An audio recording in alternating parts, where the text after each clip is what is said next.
Hello, good evening and welcome along to the MODUS Super Series here at the Live Lounge in Portsmouth. By the close of play tonight, we will have our completed lineup for tomorrow's finals night. 3 spots already filled, and over the course of the next few hours, we will determine who will join Chris Landman, Jelle Klaassen and Cam Crabtree. Before we get stuck into the action, let's remind you of how the land lies at the halfway stage. Pete Burgoyne will feel pretty hard done by to still be searching for his first win.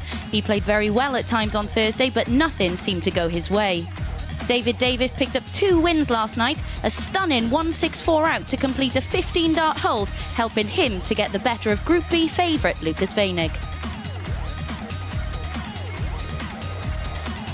He's level on points with Andy Jenkins, who currently occupies 3rd spot on leg difference. He responded very well to missing 17 darts at double in his opener, with finishes like this 1-1-3.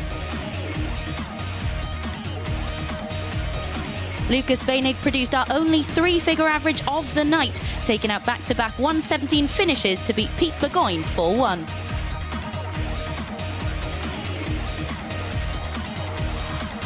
He's level on 6 points with Fallon Sherrock. She averaged 97 in beating Burgoyne before producing a tide-turning 144 out against Davis.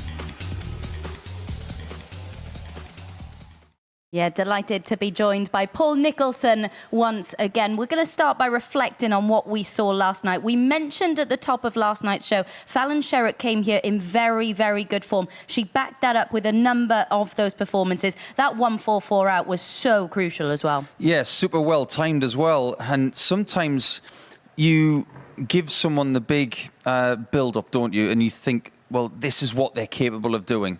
Big 180 shooting, and with Fallon it's always big shots out at right times. She's done it for years, but she needed one last night. It came at a superb time, and that's why she's at the top of the table, purely because that shot came at the right time. Yeah, and we can have a look at that table now. She is level on 6 points with Lucas Venig, ahead, of course, on legs difference. Andy Jenkins currently occupies that 3rd spot, but it is all about that battle for qualification. 3 go through from Group B. Pete Burgoyne, are you giving him any chance at all? I'm afraid not. When you look at where the fixtures lie in the first couple of rounds, it just looks as if everything has gone against him. When he was playing against Venig yesterday, he was just looking away from the stage, expecting shots to be hit against him. It proved to be the case. I think he could cause problems for players tonight, but I just don't see him erasing the gap that's been created. Yeah, the game against Andy Jenkins seems a significant one because he averaged 90 in that one. That was his opportunity to get 2 points on the board, you feel? Yeah, I think it was. But I've got to give Andy a lot of credit because I think he played supremely well last night. He did say last night and when he got to the arena tonight that he just missed a few key doubles, and if he can brush up on those, he should be able to get into the top 3. But Pete can consider himself a little bit hard done by because last night he played some good stuff, but ultimately the timing worked against him. Yeah, let's have a look at the group bracket then, and confirmation of the 3 players already through to finals nights of Chris Landman, Jelle Klaassen and Cam Crabtree. Which one of those 3 has impressed you the most so far? I'd probably have to say Landman. I think he came in this week with the reputation of playing probably the best darts of his career to date. And when you're playing at that level, whether you believe it or not, I think you come into a challenge like this expected to do well. And he didn't play his best stuff in Group A, but still managed to win the group. And there's still another level to find. But I was impressed with the doubling of Klaassen. I think Crabtree was never in trouble. And I think there's a lot more to find for him. All 3 players are quick. It's going to be blink and miss at darts when it comes to tomorrow night, that's for sure. It's quite interesting as well because Lucas Venig currently sat 2nd in the Group B table. He has made 1 Challenge Tour final this year. He lost that to Chris Landman, who he may well face tomorrow. You sense he'd like another crack at him. Yeah, these dart players love a bit of vengeance. Give them a really good motive and they will do something special. And I just get the feeling something special is going to happen, whether it's tonight or tomorrow. We don't know who's going to be part of the finals. We've got half of the people guaranteed, but there are so many different intricacies that are going to happen based on what we see tonight. So I think we should get down to it and see who's going to join those three. Absolutely. Let's have a look at the market movers then for the second night of Group B action. 10 games already played, of course, and Fallon Sherrick now 6-4 to top the group. Does it surprise you that she's not the favourite? I think it does, actually. You think about her consistency last night.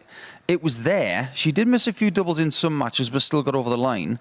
But I think what the odds compilers are looking at is the level of performance from Lucas, where he put in the best performance of the week to that point, until we got one from Johan van Velzen earlier, which was a bit of a shock. But I think they are thinking that Lucas is going to be more reliable.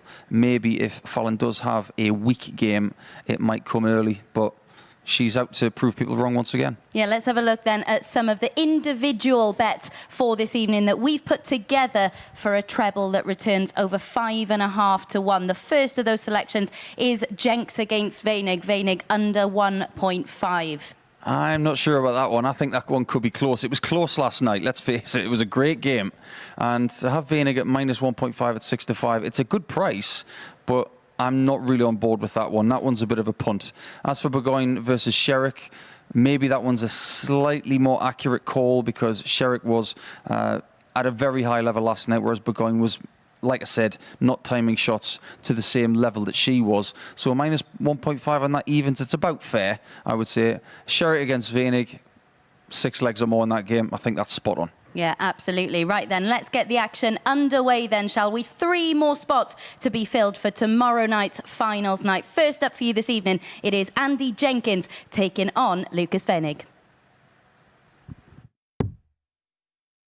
Indeed it is, Abby. And Andy Jenkins, well, he began and ended his evening last night with 4-3 defeats. 2 wins in the middle, of course, for the King of Cosham, 52 years of age.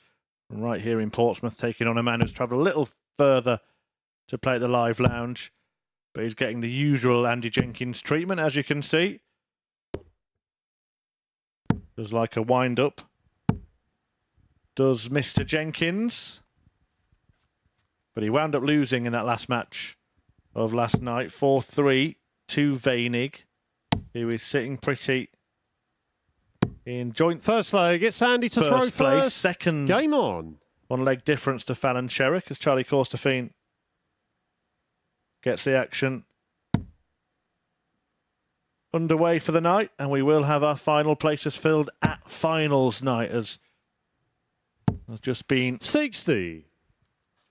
Talked about by the asset Paul Nicholson, who has made his way downstairs to join me. And already, Paul, this first match is a pretty big match, isn't it? If Jenkins wins, it's 3 on 6 at the top. If Weinig wins, he moves clear on 8. Yeah, very good evening, Murph. And you're absolutely right when it comes to that, because if Jenkins 81. does get off to a solid start and join Weinig on those 6 points, it's just everything going against Pete Burgoyne. It's as simple as that. It does put pressure on David Davis as well. 100. Up against Fallon Sherrick in game 2.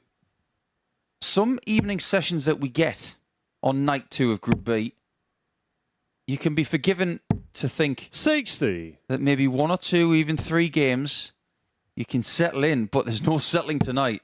It is right from the off kind of stuff. Yeah, often it is, isn't it, on these Friday 59. night groups. Really looking forward to watching this one unfold.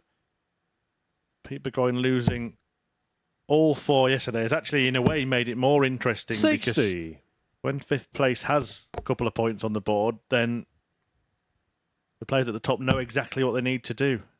Get to 10 and you're through, but that might not be the case. At worst, Pete tonight 140. could really be a thorn in the side of the people who have a genuine shot of making the top 3. 100. Just Lucas wonder required about 102. Andy tonight as well, because he's got a lot of experience, but he's no spring chicken anymore. This will be his 82. 5th consecutive day. And he required 140. He'll be determined to make it a 6th, bearing in mind where he's from. As mentioned, local to the venue here in Portsmouth, and that brings its 30. own pressures. Lucas We'll have a few required friends that 20. might come and support him tomorrow if he makes it. Even a few players that have played here themselves. That couldn't be much closer without going in. Game But shot that in the is in. first leg. And Weinig Lucas Weinig. takes the first leg and breaks in the first leg. He's having a little smile to himself, and I'm sure that is Second leg due is Lucas to to throw first. some of Game the on. little whispers in the ear he was getting from Jenkins during the practice starts. I think these two get on pretty well. When they were finishing their 7-leg match in the early hours of Friday, 140. it was one of Andy saying, you got away with that one, Lucas, because had I not missed a few doubles in that match, you could have been put to the sword. But if you've got Andy 66. Jenkins' respect, that means you're a good guy and a good player. And Lucas is definitely that. He's a very friendly chap, got impeccable manners, 58. and he just enjoys playing. He's a super friendly kind of guy on the dartboard. He doesn't want to be one of these 82. hugely outlandish big characters. He's just a big, friendly German dart player that really enjoys what he does. And 57. he's very good. Yeah, he does have that little bit of prestige. He made a big stir, didn't he, a couple of years ago? And he 100. really burst onto the scene. He was finding his way through home nation qualifiers in German European Tour events like they were going out of fashion. Got 140. himself into the UK Open as well, playing on the big stage. He's been successful on the Challenge Tour. It used to be, of course, a 85. power lifter as well, Lucas should require 106. using rather smaller weights these days.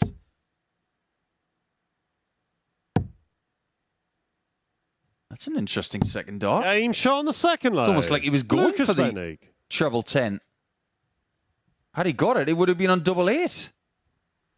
This is a Third good leg, it's start Andy to throw from first. Lucas. Game on. 32 darts for the first 2 legs. Andy Jenkins may well go through by doing exactly what he did last night, winning his middle 85. matches. But it would be dicing with danger, wouldn't it? Really wants to be looking at 3 victories this evening. Well, let's face facts, Murph. If Jenkins was to lose to Lucas, 140. he could use a favour from Fallon. Because if Fallon beats David Davis, that will keep Jenkins and Davis on 4 each, and then they would face each other in game 4. 132. That could well be the important match. Lucas Weinig is in a very strong position. He could easily be as good as through at the end of game 3 tonight when he faces 100. Pete Burgoyne, another man who's multi-talented. Scratch golfer. Played pro cricket. 59. Who does he think he is? Colin Osborne? How's he at ping pong? I'm sure he beat you, Paul. Doesn't need to be good to do that. This is very good. 140. He is owning this game. Jenkins has not had a 140 yet, and he hasn't had a shot at a double.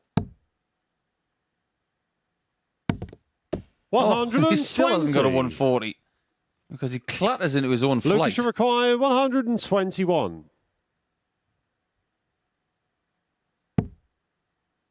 But he is going to get a look at the 105. Even if he'd got a single 20 with the last dart, this shot would be 53. easier. And you require 105. Treble 18.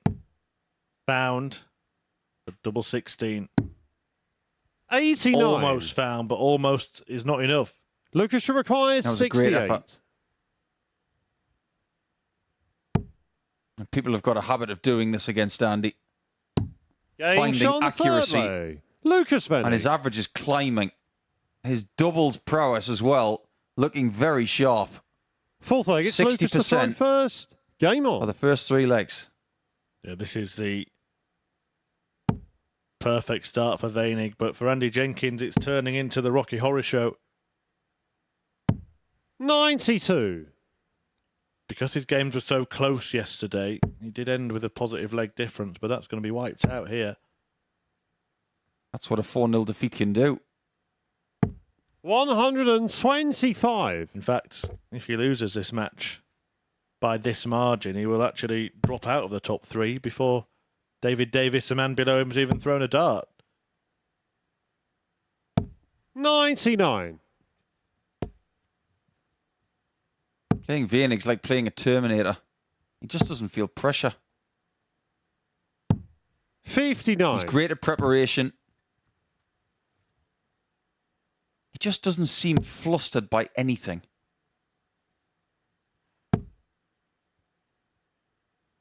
He did have a German in Group 41. C and in Group A in the shape of Robin Berger. He did not qualify. A great experience for him before he returns to Germany in 100. the coming days. You get the feeling that Wenig is getting very close to another Saturday night here, and he has had success, remember. We may have 2 players 59. playing on Saturday night who have been successful here in the big game. You know how much it would mean to Andy if he was to win here for a week. 140. It'd probably be a parade. Yeah. Open top bus around Portsmouth.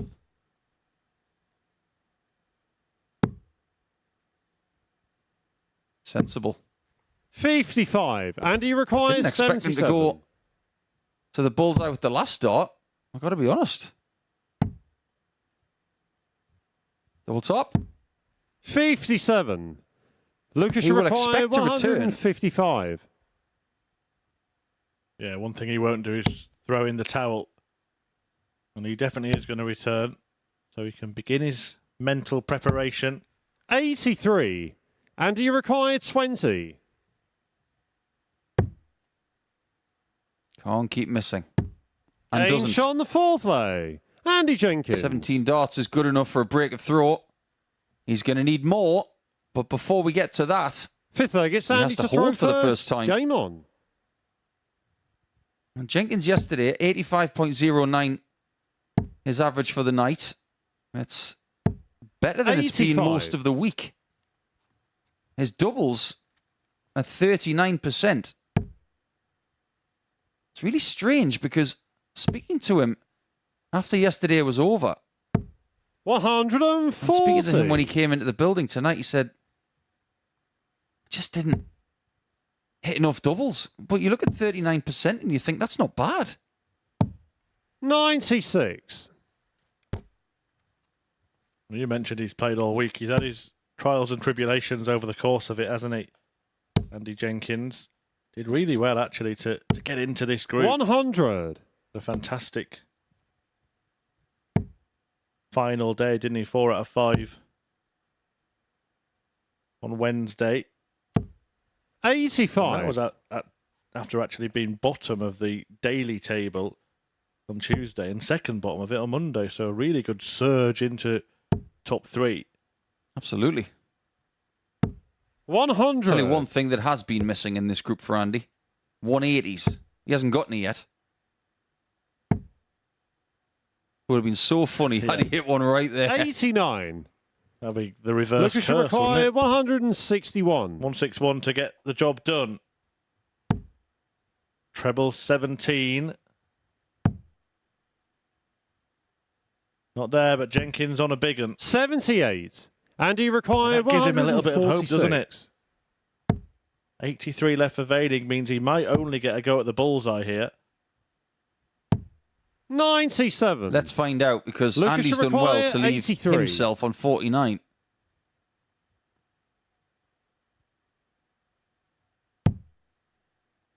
The bullseye is calling, but so is double 9. And it's a match dart. Jenkins looks away. 74. When he looks back, he'll be happy And to he see required darts in 49. the big 9. Now he wants a 17 for double 16. And he's Aim worked his shot on way the back fifth into leg. this. Pressure Andy on Jenkins. Vainig now. It's not just about points tonight, it's about leg difference. After Six being leg, it's Lucas 3-0 to throw down, first. Game on. even if he loses the game, he has minimised the damage somewhat to this point. But if he breaks again, he'll be favoured for the match, having the darts 100. in leg 7. Yeah, well, we mentioned that David Davis had, in terms of in play, moved into third position. That won't be the case now. If Jenkins 45. loses this leg, he'll remain. And apologies, if he loses this leg, he will drop. If he gets 4-3, he'll remain where he is. So won't be any worse off than when he started 78. in that scenario. They might even be on the same points and leg difference when they play each other. Indeed. Or Jenkins yet could be level on points with the man 58. that he's playing, and Fallon Sherrick could still win this match, of course. Sherrick playing Davis next. Pete Burgoyne will face this man, Veinig, in his opening match of the night. Either way, 59. Andy and Lucas could use Fallon winning to create that separation between the top 3 and the bottom 2. That gives them that 100. extra breathing space that they really want. At this stage of the group, you're not really focused on winning the group. You want the top 3 to be comfortable, and you don't mind being part of a peloton. Well, there might be an opening here for Andy. 46. That's a poor visit from Lucas. And if Jenkins can jump on it, then he's still got a chance in this match. 81. Lovely last dart. Gets him back in the leg. Still doesn't have the throw, but it could have been worse.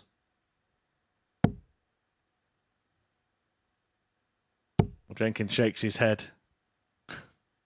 He can't believe it. 140. How dare he? I love the reactions of dart players. It's so entertaining. It's like watching funny cat videos on YouTube.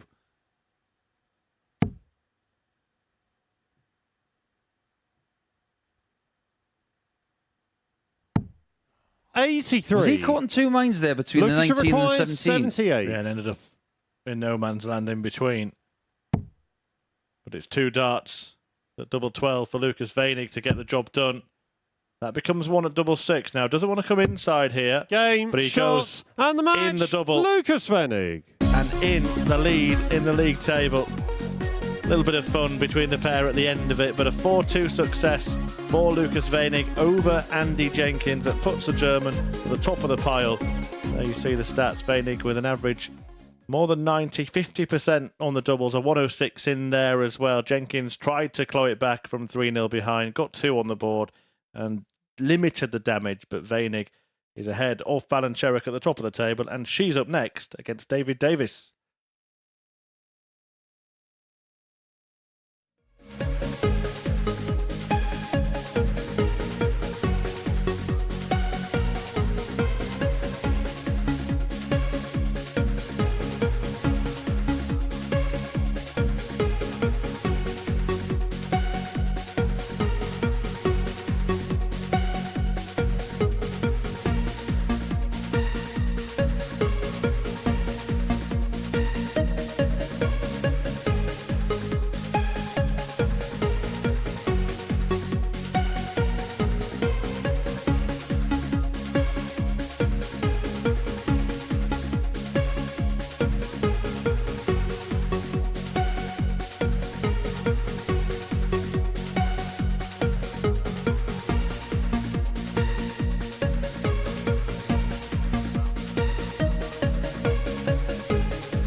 Fallon Sherrick is back in action next and looking to return to the top of the table. She takes on David Davis for the second time this week. It was a thoroughly enjoyable encounter when these two met yesterday. Fallon taking out a tied turn in 1-4-4 in leg 5 before coming through a decider with a 12-darter. To guide you through this one, let's get back to Murph and Nico. Thank you very much, Abby. And again, another important match to start the evening. It always is on a Friday night here at the Super Series. And Fallon Sherrick is in the house, Queen of the Palace, who is preparing to remain the Empress of the Ballroom when she goes to defend her title in Blackpool, the Women's World Match Play next week, up against David Davis, 38-year-old from Denby, First using the darts of his good friend Mark Webster, Game on. but throwing them rather better. I know Mark's not watching right now, that's why I can say that. I'll just text him and ask him what he feels about that. 101. I love that line, by the way, that he delivered last year on the radio for her being the Empress of the Ballroom. That was a great line. I just wonder, if she was to win it this year, would it mean even more, 140. considering she hasn't been as dominant in the last 12 months as some previous seasons? Yeah, absolutely. It'd be a real statement win, wouldn't it, when everybody is 40. basically engraving Beau Grieve's name on the trophy already. Considering the draw as well that she'd have to get through to defend it, facing Lisa Ashton in the first round. 60. Possibly Mikuru Suzuki in the semi, and then likely Beau Grieves in the final. Just a mark of how strong that tournament is. 100. No draw, of course. It was all done because of position on the Order of Merit. But she might be hoisting another trophy before then. Or even after then. 60. If she wins through tonight and wins tomorrow, Champions Week is after the World Match Play. Could be a very fruitful summer for her. 83. Well, there's always a little bit of history and majesty involved when it comes to Fallon Sherrick, and there are ceilings that she's yet to shatter. Did go 7 darts into the 9 last time she was here. Still haven't seen a woman hit one in front of the TV cameras. She did hit one on the PDC Challenge Tour earlier this year. 141 to complete it. Now David Davis is looking to hit that against her. And it's on. Double 12. Game shot on the first leg. David Davis. When you consider where Fallon was sitting in that leg, that's a monstrous finish. Don't think that he's being forgotten here tonight. We've talked a lot about Jenkins. We've talked a lot about Koenig and Sherrick. But David Davis is a player. And he could easily find his way into the top 3 by the end of the night. And Abby mentioned in the intro to this match that tide-turning 1-4-4 she hit against him yesterday. 140. Well, now he's open with a 1-4-1.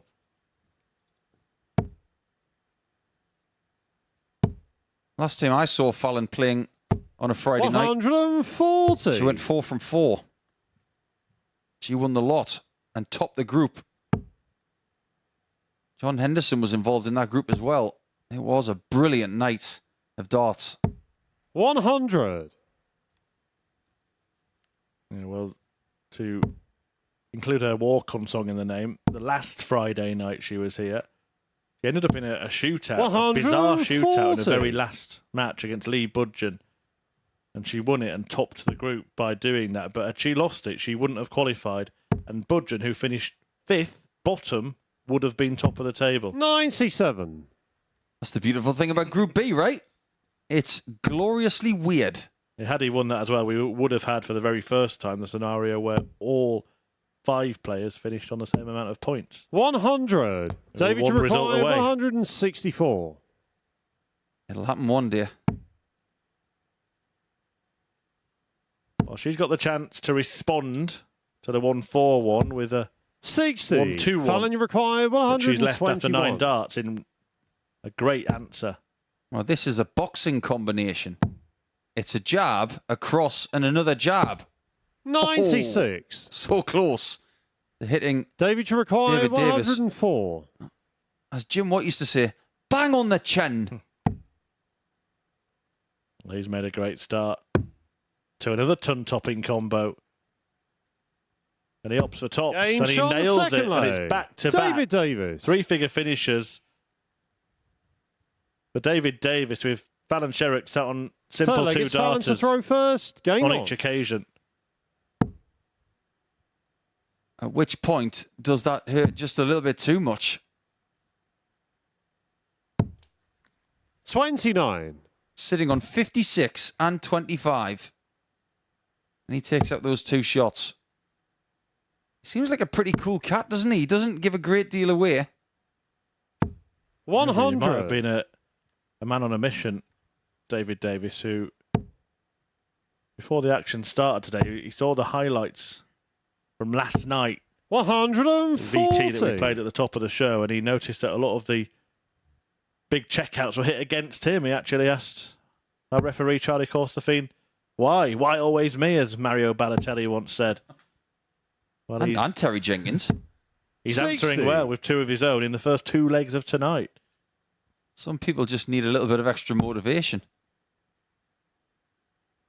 But does he need any more motivation, considering how close he was last time? 59. I'm not so sure. Yeah, and I think how close he was in Group A as well. Let's not forget. He ended up playing a straight shootout with Chris Landman in the last match of the group. 180. He's determined not to be the Neely man.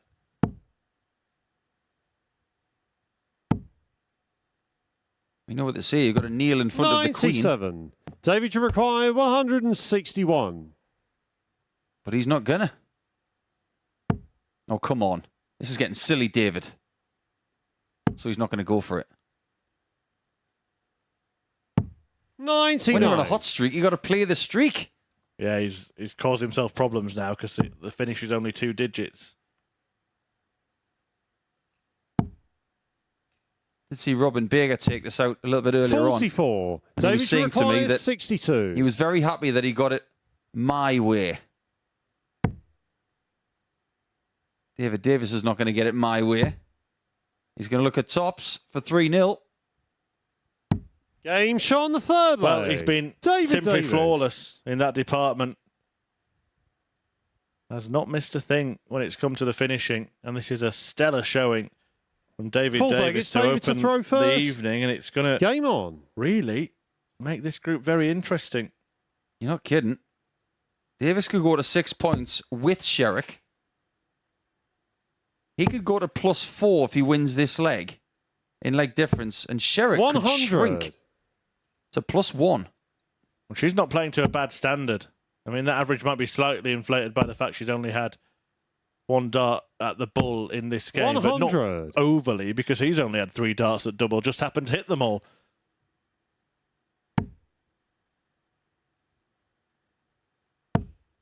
Yeah, it's not very often in a quality encounter you only get 4 shots at a double 60. in 3 legs.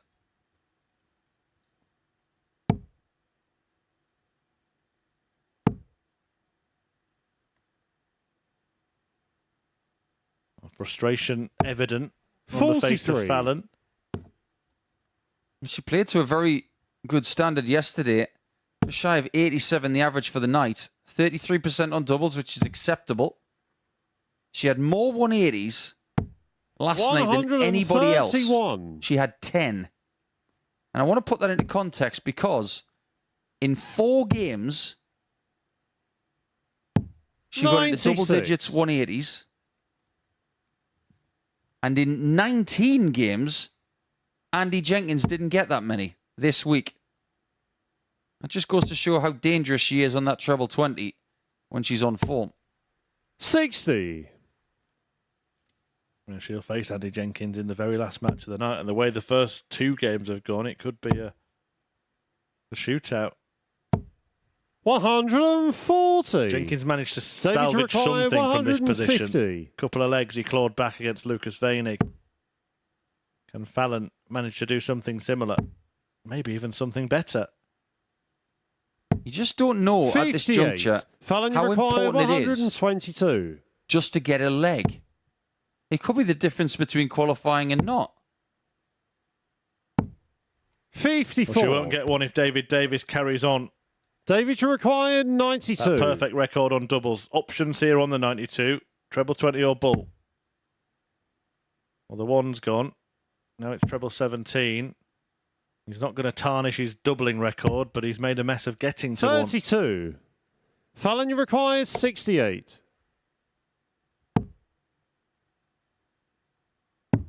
Double 16. 36. She hasn't been as sharp on that double 16 bed. David, you require 60. She has been in previous seasons. Big chance for a first win of the night to nil. Game, And shot, that's it. and the match. That's David absolutely Davis. perfect from David Davis on the outer ring. 4 out of 4, 100% on the doubles, including a couple of big finishes as well, none more so than the first one, the 1-4-1. And that is some response to that defeat against Fallon Sherrock yesterday. He moves above Sherrock into second place after beating her 4-0.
Lucas Fenig is looking to build on an impressive opening victory over Jenks this evening to consolidate his spot at the top of the table and put 1 foot in finals night. As for Pete Burgoyne, his first match of the night, and he's also looking to get his first win in Group B. Can he have a say in who does go through from Group B, I wonder? Let's rejoin Chris and Paul to see how this one unfolds.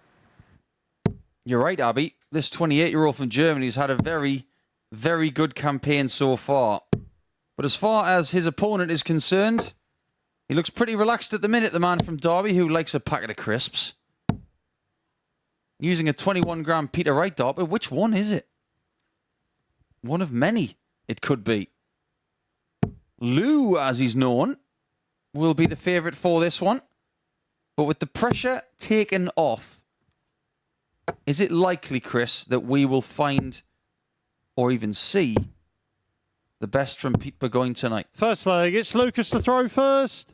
Game on. Very, very possible. I also think there's something to be said for the fact he was a late replacement and hasn't therefore probably been as prepared as the other players. Darts match preparation doesn't necessarily just start on the night of the tournament, does it? 96. Most of the time it starts a minimum of 2 weeks prior.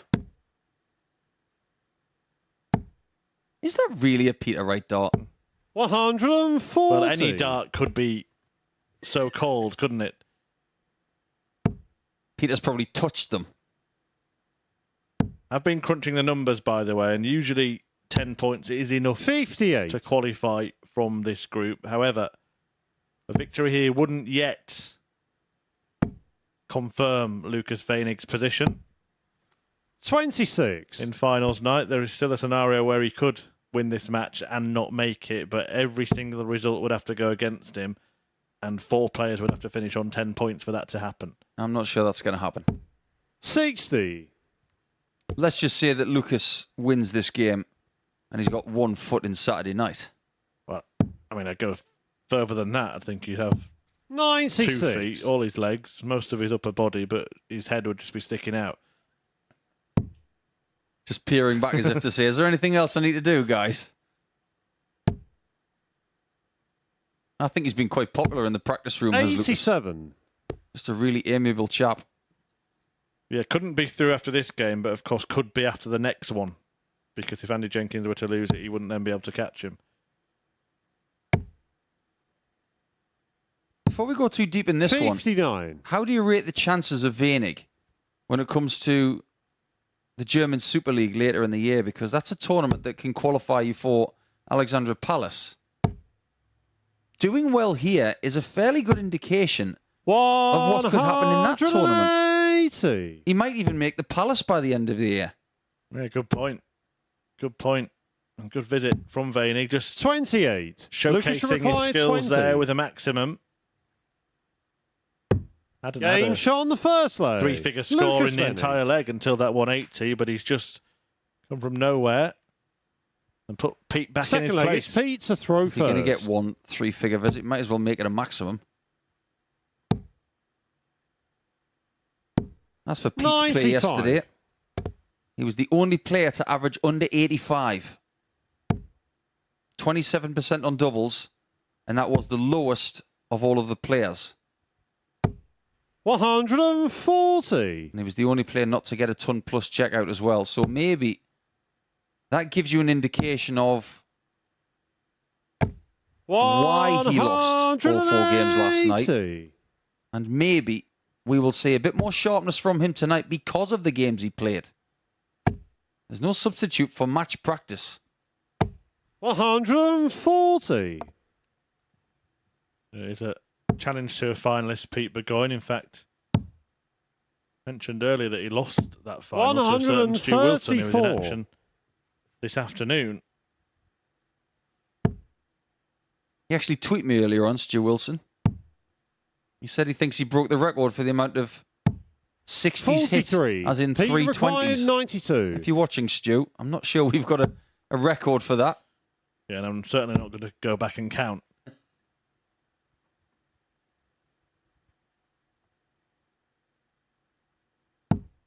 $60. Well, there's a certain determination to leave a certain double there, wasn't there?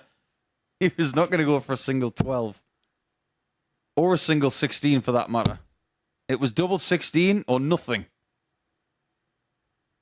I mean, there's a danger that it could have been nothing. Pete, you require 32. But it is double 16. Game And shot on the that's why second leg. you wanted to leave it. Pete Burgoyne. That is a very long point, isn't it? You think about some of the Gets people Lucas to throw that first. have played with long Game points on. over the last 10, 12, 13 years. You think of Justin Pipe. That was a very long dart in a very strange setup. But this is a very long point in the Burgoyne dart. 100. A bit of a javelin. When it lands like that, he's kind of forced to switch. 86. He's actually not the only Burgoyne as well, who has played darts at a pretty high level in the UK. Do you remember Michael Burgoyne? The name rings a bell. 180. Decent player. It's definitely an air of 81. relaxation about Pete tonight. I think his fate is pretty much known in his own eyes. But if he can go out there and spoil somebody else's night, he may not be making friends, but losing friends. 40. He'd certainly relish the opportunity to be a bit of a party pooper. Michael Burgoyne was Burger Boy, wasn't he? While we're on the theme of 134. relish. That's right. Absolutely right. Well done. Such a good nickname, that. Burger Boy.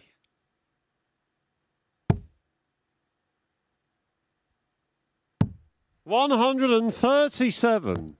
Maybe Vainig's nickname needs a bit of work. Lou. It's up there with Chizzy. 41. Lucas should Pooley require this 44. afternoon and Lou tonight. Sounds like we're on a strange theme here. And that's in the treble. Unintentional. It matters not. Well, now he's got a choice to make. Does not want to end up going inside here and leaving double 40. one. That was a somewhat defensive double two shot. Yeah, because he knew that Pete wasn't on the finish then, but he also knew he would be after these darts. And had he left himself 139. on double one, Lucas should require 4. Tell you what, that wasn't too far away from busting that score. Game shot on the But third it is 2-1 to leg. Vainig. Lucas With Venig. his second 16 darter of the match. yeah, that was a bit precarious from Pete, wasn't it? But that defensive dart actually Fourth worked leg, out it's for Pete Vainig to there. throw first.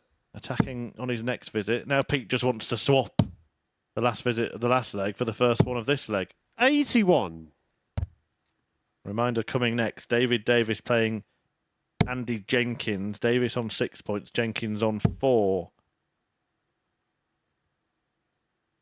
And let's remind you as well that Pete Burgoyne, despite losing all of his 135. matches last night, is not yet out of this race, but would need, you would think, a perfect night. Perfect night or nothing. 57. Just looking over all of the permutations, that to me just keeps smacking me in the face. But the next game, Jenkins against Davis, because of that win for David, 96. he could be putting Andy Jenkins on the block. And if Vainig wins and then so does Davis, that would be Lucas through. It would be 140. Davis almost through. And Fallon Sherrick would then play Pete Burgoyne in game 5. If she beats him, then it's looking like the top 3 is pretty much signed and sealed. By the way, what is it about people from Derby? 42. They all like to eat. All the people that we know, they just love a feed. Apologies to the great folk of Derby. 97. You've got some great places to eat. I used to go to this lovely Chinese steakhouse in Derby with Jamie Caven. He's another one who likes a feed. We've got a few great stories about 58. Chinese restaurants and Pete darts require players. 126. Let's see if Pete can feast on this.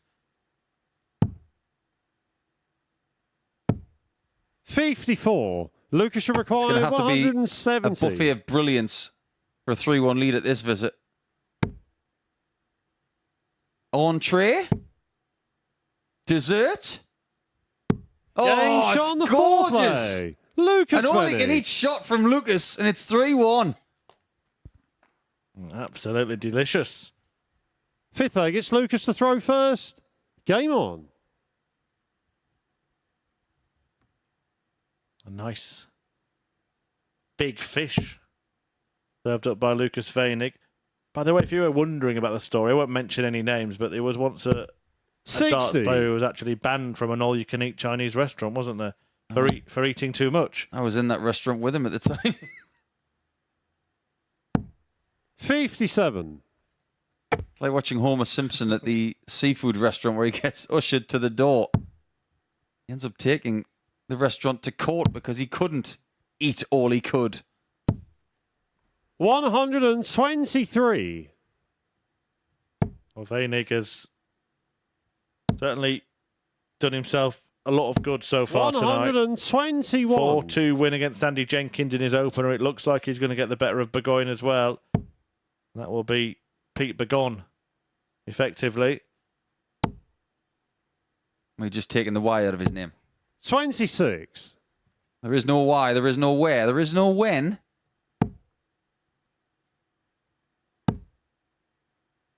But he would be gone. 85. 6 points is not going to cut it. Yeah, and the leg difference is getting less and less healthy as well.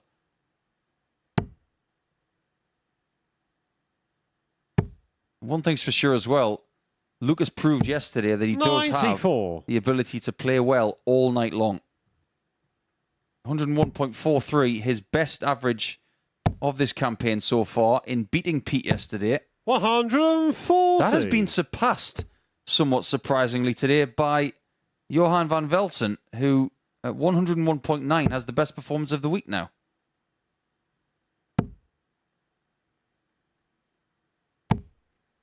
$43. Pete, you required 98. Well, to break here, maybe we were writing his obituary in this match too early. Because that is a Sean breaker the throw Fiddler. by Burgoyne, who's Pete now Burgoyne. 3-2 behind and throwing for 3-3. I think they're both having fun here. It's a nice spirit. Not hearing Pete a to great throw deal from the first. practice room Game tonight on. because there's a lot on the line. It's Yeah, going to be a lot of focused individuals, but one thing's for sure. With Lucas up there, it seems like he brings out the calm in everybody. Yeah, it's all happening on the stage, not in the 100. practice room. Both matches featuring Weinig with a little bit of fun and frolics. You know, he does remind me a little bit of a younger version 80. of a German dart player that we might be seeing really soon. He was called the Cube. A certain Rennie Idams, who once 100. really did have Michael Van Gerwen on the run at the Ali Pali. I don't think his nickname suits him anymore. Doesn't look like a cube. Looks more like a pipe cleaner. 180. That one's straight down the pipe.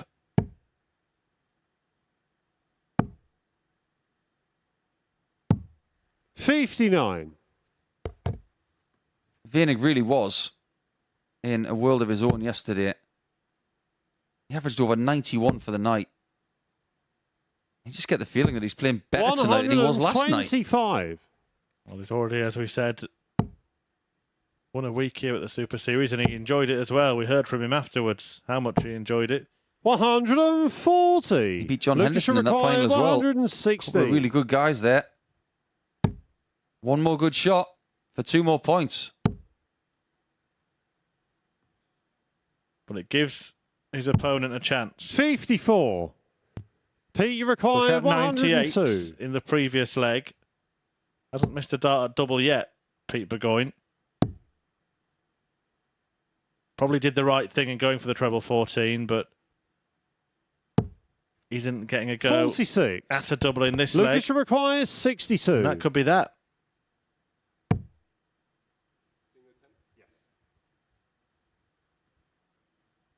Choose your single. And hit your double. He went for the treble again. Eyes closed for Burgoyne, 42. but now an opening. Pete, you require 56. I thought he was doing the whole Wes Newton trick there. You know how he went to sleep a little bit on the Ali Pali stage when he played Justin Pipe. 47. Oh, look how close that was. And the eyes are closed again now. He wants that dart Lucas, back. you require 20. Could have pegged Weinig back. Game, he pegs shot, the double. and the match, Lucas And Weinig. it's 2 from 2 for Weinig, who now puts himself as good as in finals night. Fabulous start to Friday for him and a 4-2 success against Pete Burgoyne to go with the same scoreline that he achieved against Andy Jenkins earlier. 4 out of 7 on the doubles, an average north of 90, and the best moment of the match, that big fish finish. So 170, Weinig as good as through. Coming next, an important encounter between David Davis and Andy Jenkins.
David Davis is back in action next and could pull clear of Fallon Sherrock on to 8 points in second spot with a win here. And having missed out on finals night on legs difference previously, he's playing like a man who does not want to suffer the same fate this time around. A really lovely 92 average and 4 out of 4 on the doubles, including a 104 and 141 out last time out against Fallon Sherrock. Can he back that up here against Andy Jenkins? A win for Davis, of course, would guarantee Weinig's position in finals night and make it pretty difficult for Jenks himself to get through. To guide you through the action, let's return to Chris and Paul.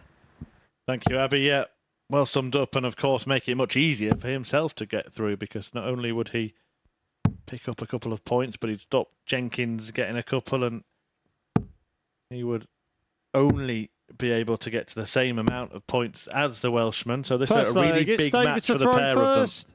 Game on. David Davis doesn't win it. His position remains precarious. If he does, then it's Andy Jenkins who is skating on the thinnest of thin ice. 100. That ice melts pretty quickly this time of year. But it is at this portion of the group, and 96. most groups, well, we have to see what kind of result is best for Andy, what's best for David, but what's best for somebody else as well. Vainig is in the wind. 59. He's got a 4-point cushion now. He's looking safe. What's the best result for Sherrick? Is it Davis winning? 92. I think it probably is, based on the fact that she plays Pete Burgoyne next, and if she beats him, she'll be in exactly the same position that Davis would be over Jenkins.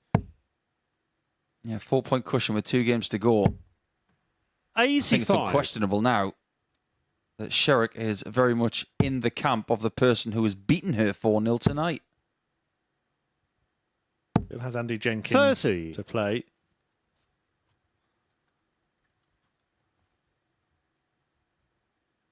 That is the last game. You just wonder if that's going to be a dead rubber by the time we get there.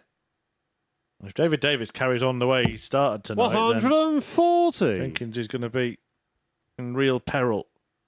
Have you been impressed with Davis this week? Because I have. I was, but I did fear for him, I must admit, 97. coming into tonight. David, you require 117. You see it so often, a player goes so close in Group A and then not make it through Group B.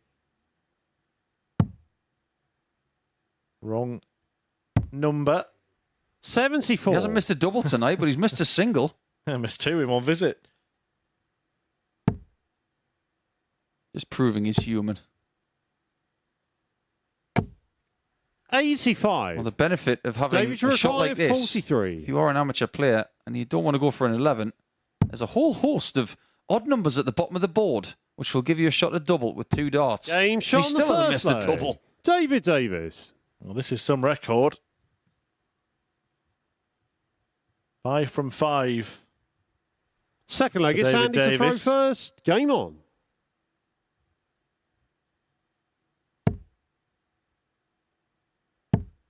It's been 15 years since his pal Mark Webster won the world title. 35.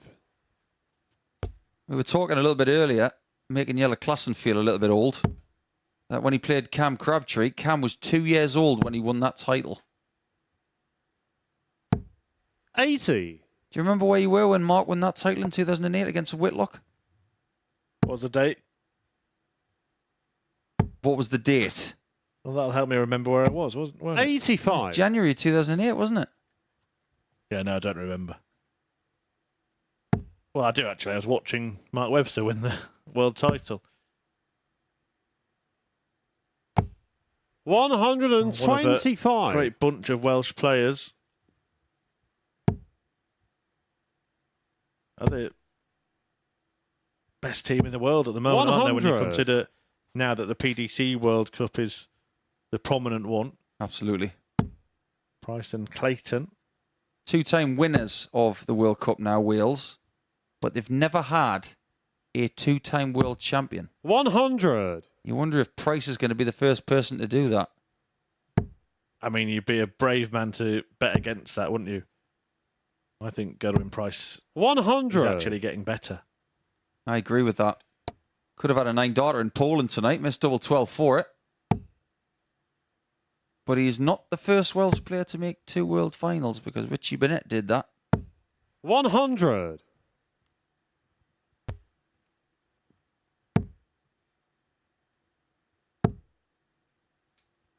Well, David Davis is looking to carry on this 85. remarkable run of his own. David, you The require Denby darter 96. has thrown 5 darts at double tonight, and he's hit all 5 of them. The run comes to an end. But it Game doesn't shot on the matter. second leg. David Davis. If you are going to miss mid-visit. And in terms of functionality, he still hasn't missed, because when he's been Third on a leg, double, it's his David to opponent throw hasn't first. returned. I just want to set the record straight before Twitter goes a little bit mad at me. I know that Leighton Rees has Game made on. 2 world finals as well. Yeah, first ever world champion, of course. An interesting thing, that isn't it, the start of the World Championship, because many sort of forget that 41. there was darts before the World Absolutely, Championship yeah. existed. I'm fascinated by what happened in the early days.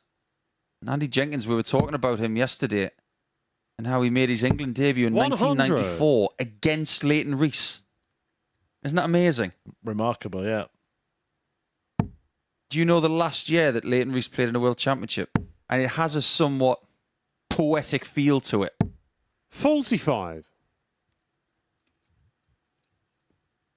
Surely not as late as... I'd have to say, what, 80. but 90s? Is it the 90s? Just 1990 then. 1990. And who won that year? Certain Philip Taylor. 137.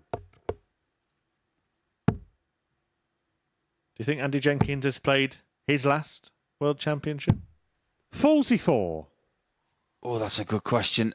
I take it we're not counting the seniors. You can count what you like. I think he'll be in more seniors World Championships at the Tavern. I think he's definitely good enough for that. But as far as 134. PDC World Championships are concerned, I'd like him to have one more, but I just don't know. 98. David to require 144. 144 an offer for Davis. Jenkins hasn't had a dart at double in this game, and it's unlikely to get one here. 60. Like a 171 here. Well, he really needs to get his skates on, because this is turning into a disastrous start to his 99. night, isn't David it? to require Genuinely 84. is. He was first through the door again. Can't fault him for preparation. He was here on the practice board before anybody else. Bullseye. 59. That will have looked really good and when do he you left his require hand. 80? Well, it's the first time all night that he's had a chance to win a leg by throwing at a double, and his opponent has got to go themselves. Can Jenkins make the most of it? Having to shuffle across. Game And shot he on the pins third it. leg. That's brilliant from Andy Jenkins. Jenkins. Darting defiance from Rocky. And a break to boot as well. Fourth leg, it's Andy to throw first. Game on. Much needed from the long-time stalwart of the English game. And the Hampshire legend is still kicking, hoping for a Saturday night in front of his faithful. 97. I think people sometimes forget what Andy Jenkins achieved in his career, knocking on the door of really great things, World Championship semi-finalist. He was actually very much in the mix 85. to be in the first Premier League, wasn't he, Andy Jenkins? And results went against him. And they changed the ranking system as well, which meant he was outside 100. of the top 6 in the end. Yeah, it was 6 and 2 invites to start with, wasn't it? And he ended up in position 7. 55. I think that'll sit badly with him for the rest of his life. And it was a certain set of results that had to happen in the very last tournament before it, wasn't it? And it did. 45. You know, when I was digging into Leighton Rees's career, I found something that I didn't know. I can't believe I didn't know it. You mentioned last World Championships. Leighton Rees's last 58. World Championship. Do you know who beat him? Eric Bristow. Oh, wow. Talk about poetry. There is a database that we actually have 125. access to and we pay for it. It's worth every penny because it brings up things that just bend your mind. I love to look into people's 95. careers, Andy what required they've done throughout their 134. legacy. And Andy's legacy is 30 years old. Even longer than that if you count his teenage stuff. 94. His legacy in this tournament here is very far from done. This is a good recovery. Winner of 5 PDC ranking titles. Andy Jenkins 48. plus And he required 40. some stuff in the Game shot on the BDO, fourth and he's leg. back in this Andy one 2-2. Jenkins. Turned it around completely. I'll just caveat that 2 of those ranking titles were challenge tour, but they've been Fifth more leg, it's recent as David to well. throw first. Game on. I'm casting my mind back, you know, when Andy won the England Open back in 2000, I remember buying that Darts World magazine where he was on the 42. cover with that title and the trophy. If anybody's got a copy of that magazine, take a picture of it and send it to us at MSS Darts. It would make for a very nice slide 26. for tomorrow night if he qualifies for the Week 9 finals. He beat Mick Nixon in that final. It's one of the greatest achievements of his career. Talking about last World Championship. 10 years 86. actually since Jenkins' last Pally appearance.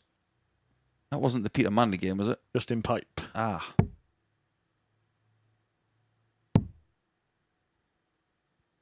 Yeah, he re-qualified 58. after missing for 3 years.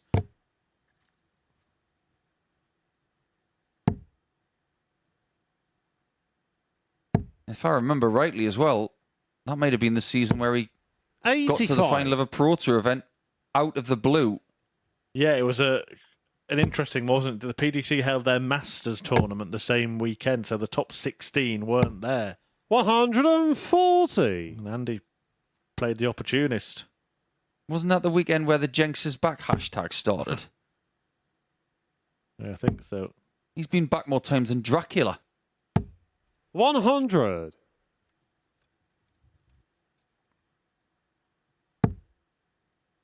That's a bad dart.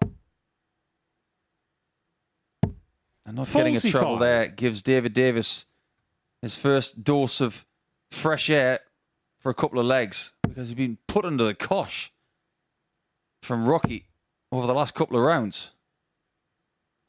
100. Well, you see a bit of fire from Davis himself there after that maximum. Back comes Andy. 100. With a rare maximum. David to require 8. I make that his first in this group. Proper game, this.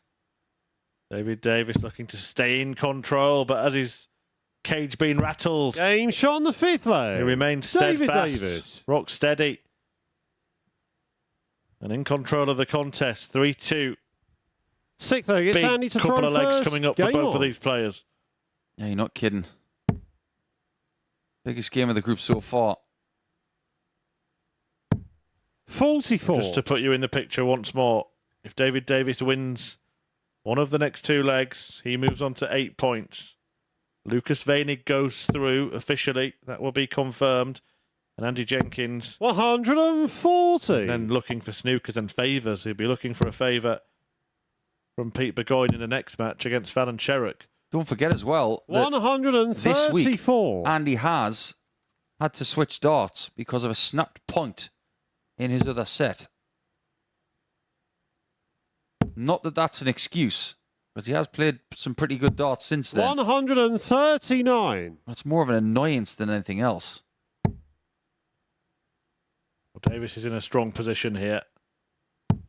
77. And it means Andy Jenkins is in trouble. It won't be totally over for Jenkins, but it will feel that way if Fallon Sherrock does beat Burgoyne in the next game. Then everything would have to go his 58. way from there on in. But of course, he does face Sherrock in the final match. Could that be his escape route? Or will it be done and dusted by then? 60. David to require I 164. can think of other players I'd rather play for an escape route. Not going to add this 164 to his collection because he got one of those yesterday. That was against 60. Veinig. In fact, he won't be pleased with a troubleless visit there.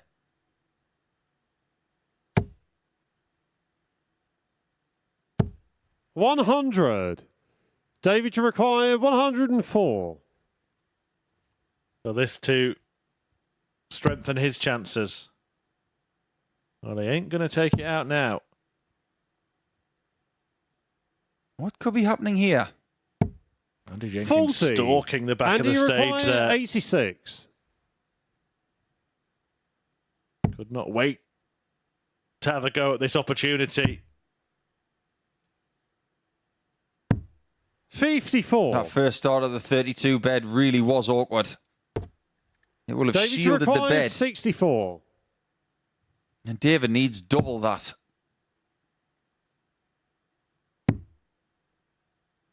Well, he's been that deadly on the doubles that he thinks he can hit 2 to win this match. 56. It hasn't happened, and Jenkins can take it the distance. Andy required 32. It is his favoured double. He will leave it on purpose.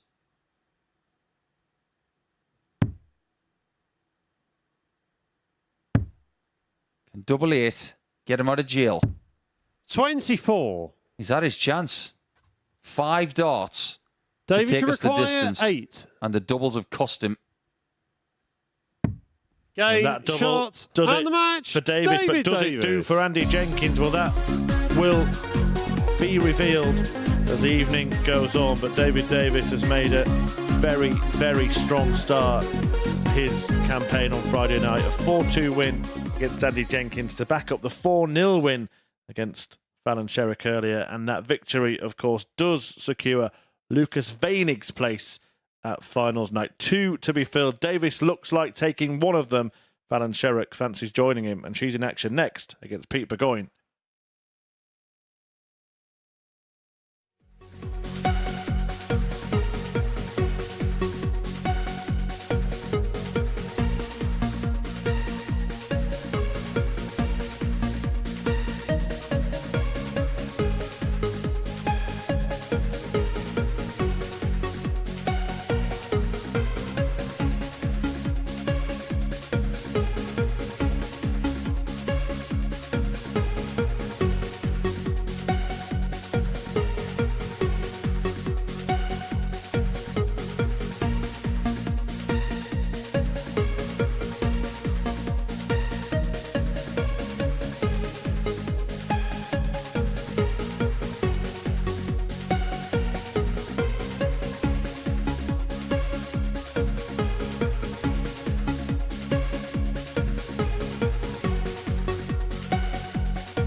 So then we can now confirm that Lucas Weinig is through to finals night. He joins Landman, Klaassen and Crabtree. Fallon Sherrick is looking to join that list, and next up for her is Pete Burgoyne, the Queen of the Palace, looking for a reaction after that 4-0 defeat to Davis a little while ago. She sat third, and with Davis beating Jenks last time out, a win for Sherrick here, and she'll put 4 points between herself and Jenks. So things could start looking a little clearer in that fight for second and third. Let's get back to Murph and Nico to see which way this one goes. Many thanks, Abby. It's really clear what Sherrick needs to do. She would love the same results as last night. Game on. It was at this point pretty much where she put in her most imposing display, beating Pete by 4 legs to 0, averaging almost 97. And her doubles were supreme at 80% 99. as well. 4-point cushion with 2 games to play for everyone. That sounds rather comfortable to me, Murph. 60. Yeah, absolutely. And she would maybe avoid getting in the same situation as she found herself last time she was here, when she had to play that last 100. match shootout with Lee Budgeon, although it could still happen between her and Jenkins. Whether she wins this match or not, it's much more likely if that is not. But 180. well, Abby mentioned she'll be looking for a reaction. You were telling me off air, Paul, that you think we might see one. Yeah. 40. I've watched enough of Fallon over the last 6 or 7 years to know that when a situation arises, she can punch 180. in a counter-attack manner, maybe better than most players on earth. 92. Fallon, you This require ability 81. to shoulder pressure is incredible from this young lady. Well, back-to-back 180s rather highlights that point. Now she wants the ball. Game shot on the what a first spell. leg. Fallon Sherrick. Reaction. What a reaction it is. And Fallon Sherrick is doing to Pete Burgoyne Second leg, it's exactly what Fallon she to did throw yesterday, first. and Game then on. some. Here we go. Just sit back and watch. Because when she gets the timing right of that 125. release, she is genuinely one of the best players in the world. It was 180, 180, 81 out, and then 2 treble 20s to start 57. the second leg. This is the kind of time of night where she would shake a perfect leg. 180. Well, this is unbelievable so far from Fallon Sherrick. You're going to have to believe it. 77. Well, she went out in a dozen darts in the previous leg. This one could be something similar. What's happening? What's going on? 4 180s in the first 2 legs from Fallon Sherrick. She's now on a 10-darter. Oh, come on. We can only take so much. 180. Fallon, you require 16. All right, already, what's the record for the amount of 180s in a game? It might be broken. Double 4. Look on the bright 12. side. Pete's 180 did not leave him a finish. Well, I was kind of hoping she'd hit that just so we could have told you about the average. Before going for double A, she was actually averaging 140. 100. Fallon, you require 4.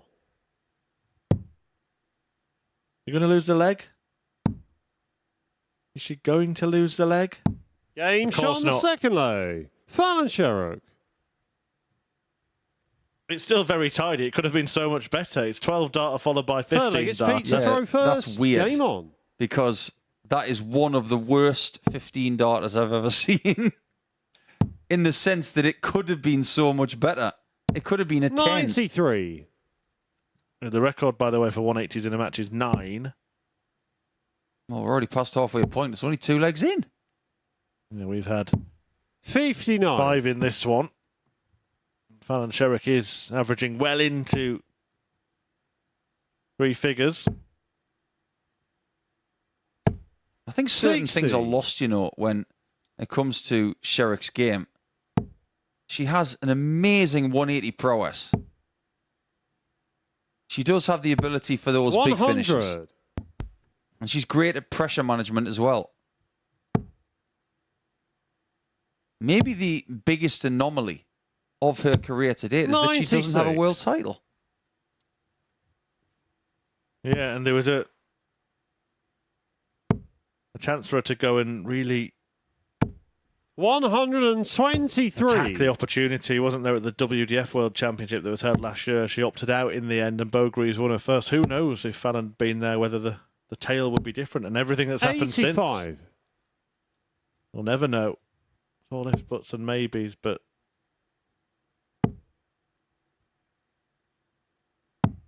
59. no guarantee that she'll even play in a World Championship again. That's true. Well, she might play at Ali Pali. Yeah, of course. And she did. 139. Fallon, you require 160. Talking about women's world titles, she might just go and do something extra special one day. She had enough difficulty trying to lift 55. the Women's World Match Play trophy. I don't think she's going to be able to lift the Sid 28. Waddell trophy, Murph, which she'd love to try. Well, Pete Burgoyne is enjoying being involved in this match. He'd really enjoy getting a leg off Fallon Sherrock, because he hasn't 14. managed that yet. Fallon, you require 105. You don't really want to slow down in a game like this, where you want to grab the points as soon as possible. 53. But this did happen yesterday a couple of times where she had the hot start, Pete, you and require then 14. it just simmered down a little bit. Got to go the other side, Pete. Game shot. What a on the lovely third dart that leg. is. Pete Burgoyne. And he gets his first leg against Fallon in this group. A little Full joke leg. It's Fallon to throw exchange. She first. affords Game a on. smile before getting fully focused. The leg 4. Did not like that. Or that.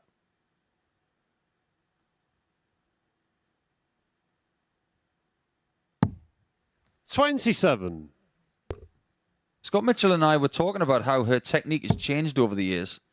If you look at when she made her solitary world final, 140. that right arm was very much extended out, whereas her entire action is a lot more compact these days and a lot more sustainable. 93.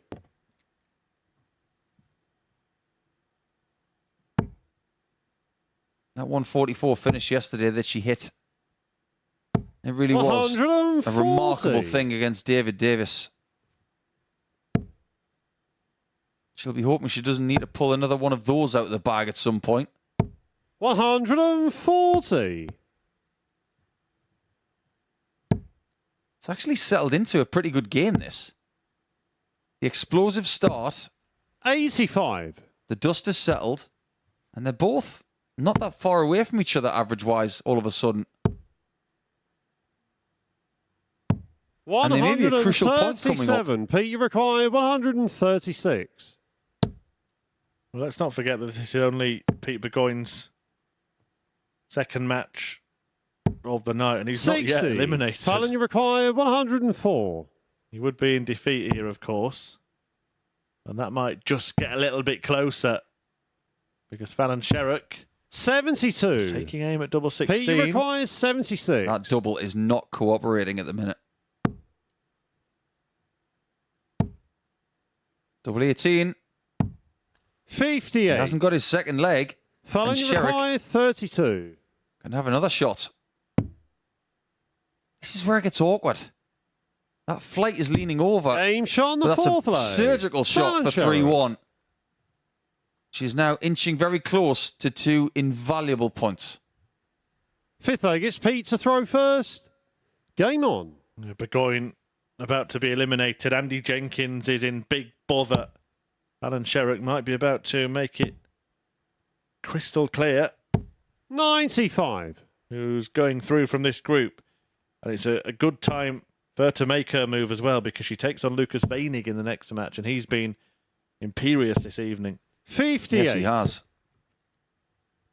She's definitely punching above her weight because she doesn't weigh much. In fact, she weighs about as much as one of Lucas Weinig's forearms. 60. She might be about to knock out Rocky. Yeah, it would seem that way. Of course, the I's would still need to be dotted and the T's crossed. 27. But David Davis and Fallon Sherrick pretty much on the brink if Sherrick gets one more leg here and Jenkins... Well, he'd need a Rocky-like 60. turnaround, wouldn't he? Yeah, it's almost as if he's not on the canvas yet, but he's definitely holding on to the ropes. 99. I'm almost amazed that we've only got 5 180s in this match, considering the fact that we got 4 in the first couple of legs from Sherrick alone. 60. Are you a fan of the Queen of the Palace nickname? I think it was the right thing at the right time. 96. Not sure whether it needs to evolve to just maybe remind people that she's not only done one thing. I agree, actually. From a branding 42. perspective, it's a little bit pigeonholey. I remember when she was doing that historic stuff at Ali Pali, and they were playing 78. a song called Shockwave, sung by Liam Gallagher at the time, and I thought, what a great nickname that would be. Shockwave Sherrick.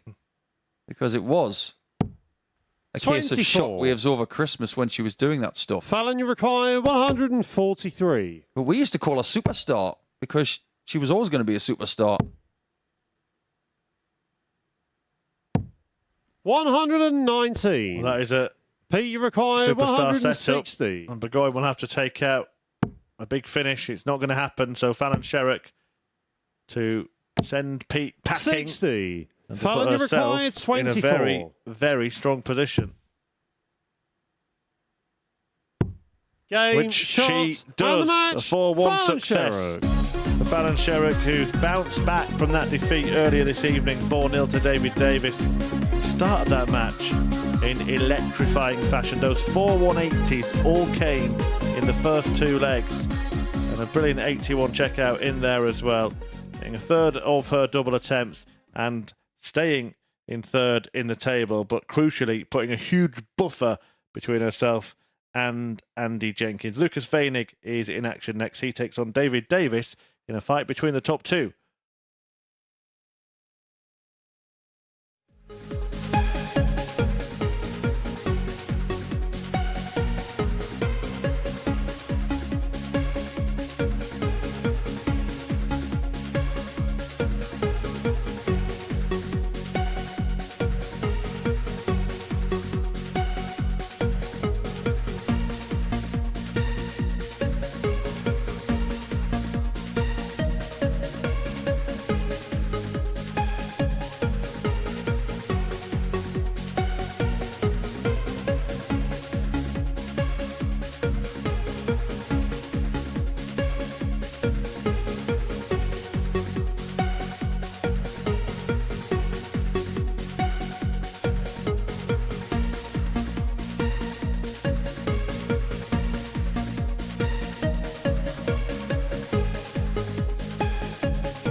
Hello and welcome back to the MODUS Super Series, where we are halfway through our night's action here in Group B. We already have one player through. Lucas Weinig has already secured his place at finals night. Paul Nicholson alongside me. We're going to take a little look at the results that have already been completed this evening. Lucas Weinig has just been a cut above, hasn't he?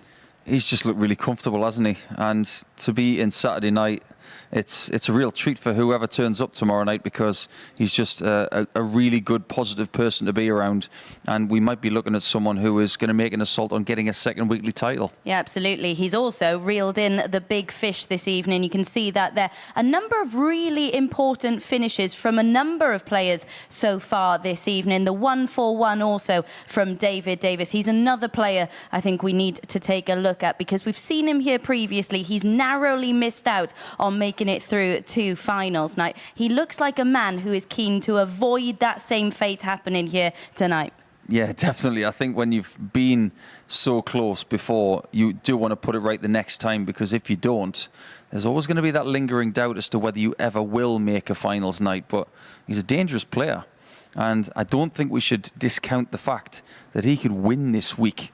He could easily beat everybody else, but it's just a question of whether he will find those big shots at the right times. Do you think it's fair to say we're seeing a level from David Davis here this week that we didn't necessarily know that he had? Yeah, I think that's fair. I think certain people come with reputation, and we then almost pigeonhole them into a certain bracket of average and doubles prowess. I didn't do that with David before this week started, but now, because of some of the things he's done, I expect big things. Let's have a look then at the league standings. As I mentioned, 5 more games remaining here in Group B. Lucas Weinig already through to finals night. David Davis and Fallon Sherrick, they look good to join him at the moment, don't they? They do. Andy Jenkins has got a whole host of problems. He needs to win his last 2 games by a margin. Is it good that he's got Fallon Sherrick in game 10? Yes, it is. But before he even gets there, he's got to win another one and hope that the results go his way. Yeah, and Fallon Sherrick has to take on Lucas Weinig in her next game. There is an argument it might be the best time to take on Weinig because he is already through. We do see a number of players take their foot off the gas. Sometimes, but I just get the feeling that with Lucas, it's very different. It's not as if he's putting his foot to the floor all the time, because he doesn't play that way. He plays in a relaxed manner, so he'll just cruise instead of trying to zoom his way through to Saturday night. Right then, before we get the action back underway, we're going to let you know who is going to be involved next week. Here is the list of players. Group A looks very interesting indeed. You've already mentioned Edams. You may remember him best for pushing Michael Van Gerwen at the World Championship a number of years ago. John Worsley as well was a standout player in Series 3. He was very impressive winning his week back in February. Who are you most looking forward to seeing? Well, I think it's all about weekly winners, isn't it? Daryl Pilgrim is always strong when he comes here. He's won a couple of weekly titles, one in Southampton, one in here.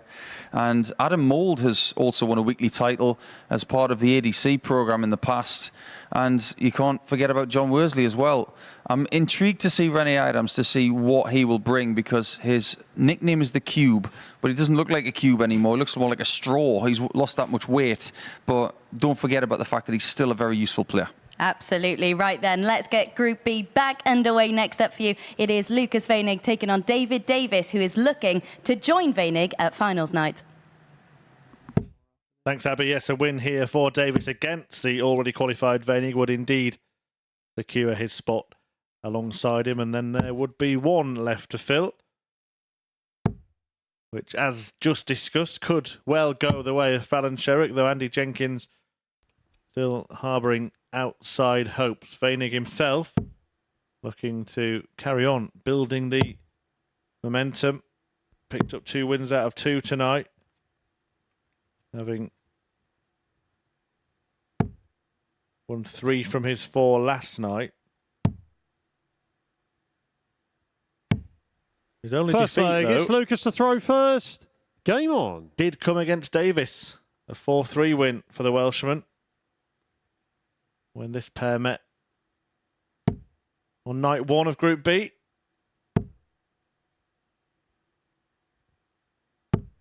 $85.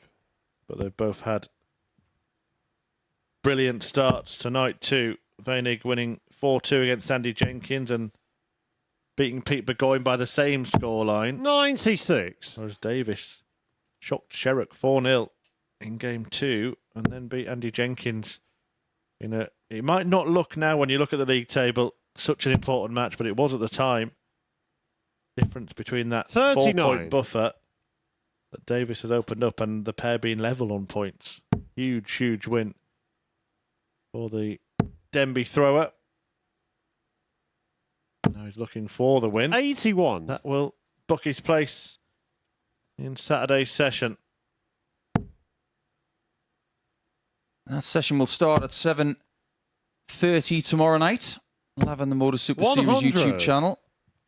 And then if you want to watch those very exciting semi-finals and final, it will be from 10 o'clock live on Sporty Stuff TV and the YouTube channel as well internationally. But 58. that QR code, Murph, if you want to be here, that's what you got to use. Yeah, absolutely. Watch it all live, up close and personal. The unique darting experience you get here at the Live Lounge and nowhere else. Tickets 97. available for free. All you've got to do is log in, scan that QR code, pay a very small booking fee, a couple of quid, and you could have this intimate 97. Arrows entertainment. Get yourself on the telly as well.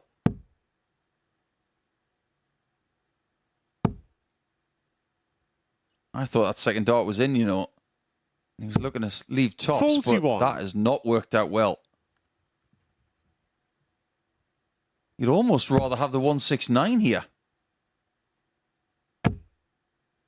But didn't we say that last night? When in fact we said, oh, we'd rather have 97. Lucas, you require the person who isn't on the 139. finish than the person on the big finish. And then David Davis took out that massive finish of 164 against Koenig and made both me and Scott Mitchell look completely idiotic. 59. Of course, Bainey David, took out the requires biggest finish of them all 72. earlier this evening, that 170, and for some reason I've been feeling hungry ever since. 36 for Game 36 shot on the first on two leg. different targets. David Davis. And Davis's prowess on the outer ring has been the key feature of his game tonight. Second leg, it's David to throw first. Game on. He's been hitting targets like an Avenger tonight. Like Jeremy Renner with a bow and arrow. Unbelievable accuracy. But he was perfect, wasn't he, against Fallon Sherrock, 4 out of 4. 140. Then 4 out of 9 against Andy Jenkins. And has hit his only dart double in this game so far. 95. If he has to qualify for Saturday night, I'll be looking forward to doing his numbers for the week. Just seeing his daily statistics and indeed his accumulative stats. 140. And again, I'll make the point that it's a very, very good backup to Group A, because time and time again we've seen players finish second or third in that, and you think, well, I'm in Group B. 99. I'm actually more likely to go through than not go through, and it doesn't work out that way. The amount of times that his fellow Welshman, Robert Owen, qualified for Saturday night through Group B 57. and won the weekly title because he was so strong in Group B. It was frightening. Don't automatically think the favourite will be the person who 100. wins Group A. David, you require 164. Having said that, this time Chris Landman has got the benefit of experience. I'm sure he will be a bit sharper on Saturday night than the last time he was here. Back then, he decided to 100. have 2 days off. He's not doing that this time. You know, I was watching a little bit from home earlier in the week and was watching David Davis, and I actually think he's got a very similar demeanour to Mark Webster when he throws darts. 60. Might be a David, Denby you thing. require 64.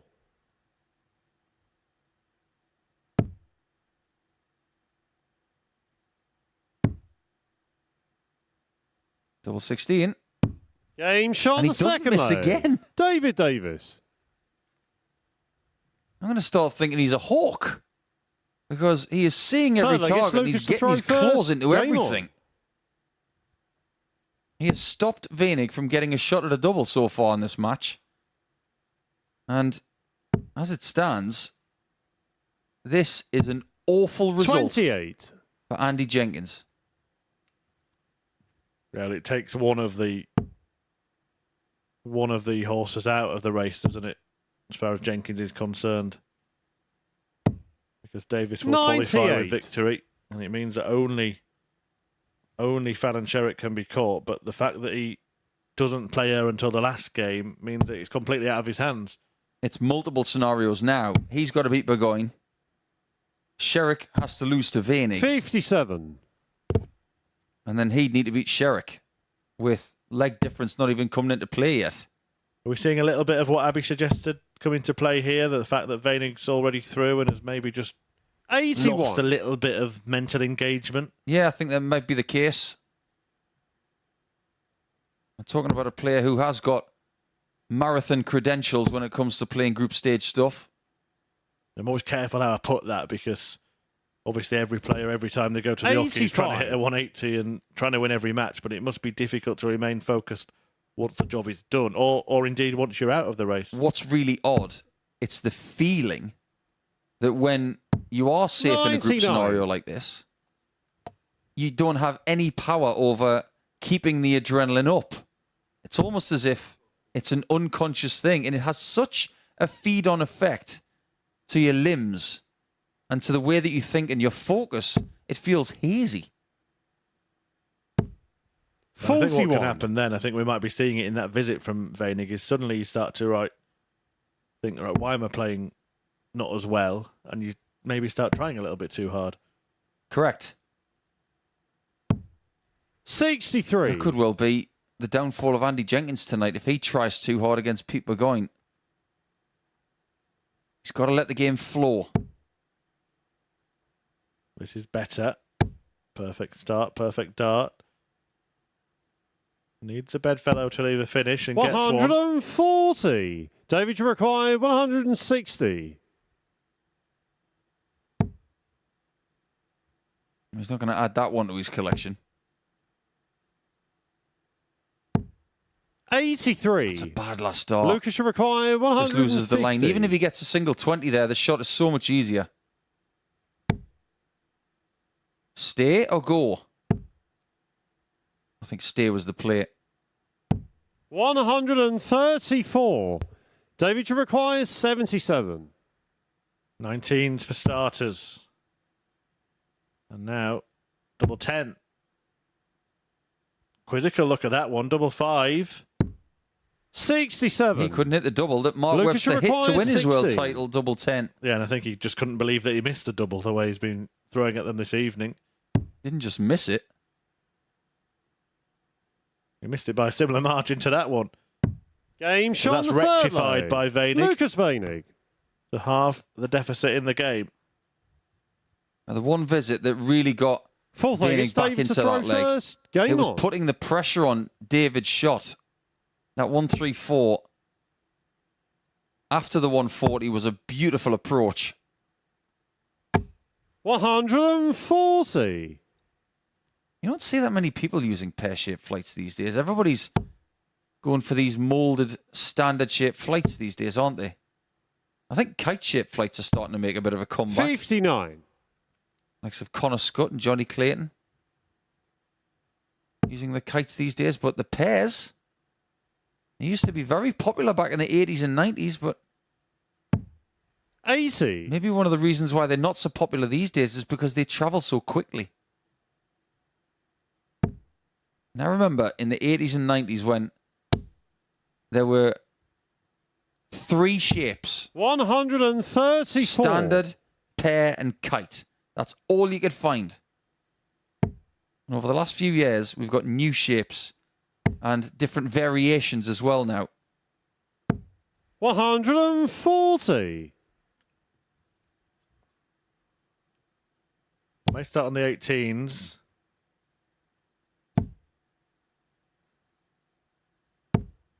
$92. Very interesting stance David, that he you has, isn't require it? 141. It's almost as if his back is curved. He's going for another one. Can't repeat the 89. feats, but does put himself in a good position to move within one of sealing his place at finals night. I don't like that play at all. I think if you stay on the 78. 60 with dart David to 2, require if you 52. get the single, you can go to the bullseye and a 25 leaves a finish. He does get to a better finish eventually. Is it in vain? 36. Well, Lucas should require 138. I've seen finishes like this week. Not on this occasion, and you don't expect David Davis to pass up the opportunity with 3 darts in 98. his hand at double. David should require 16. But he has missed his last 4 shots at double. Game But not shot his on the fifth. 4th leg. David Davis. All going his way. He is 1 leg away from qualifying for his first Saturday night. 5th leg, it's Lucas to throw first. Game on. And he could actually find himself top of the table if he wins this leg. 134. I hasten to say that's probably not entering his mind right now.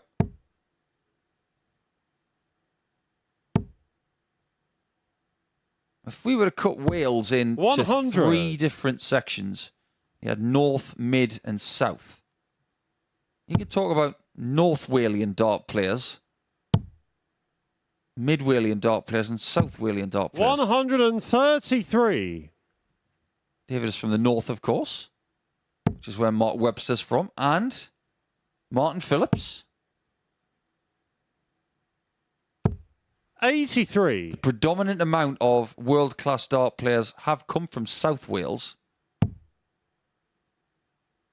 Just imagine having your local league in the valleys and seeing all those people turning up like Barry Bates and Mike Huntley, 134.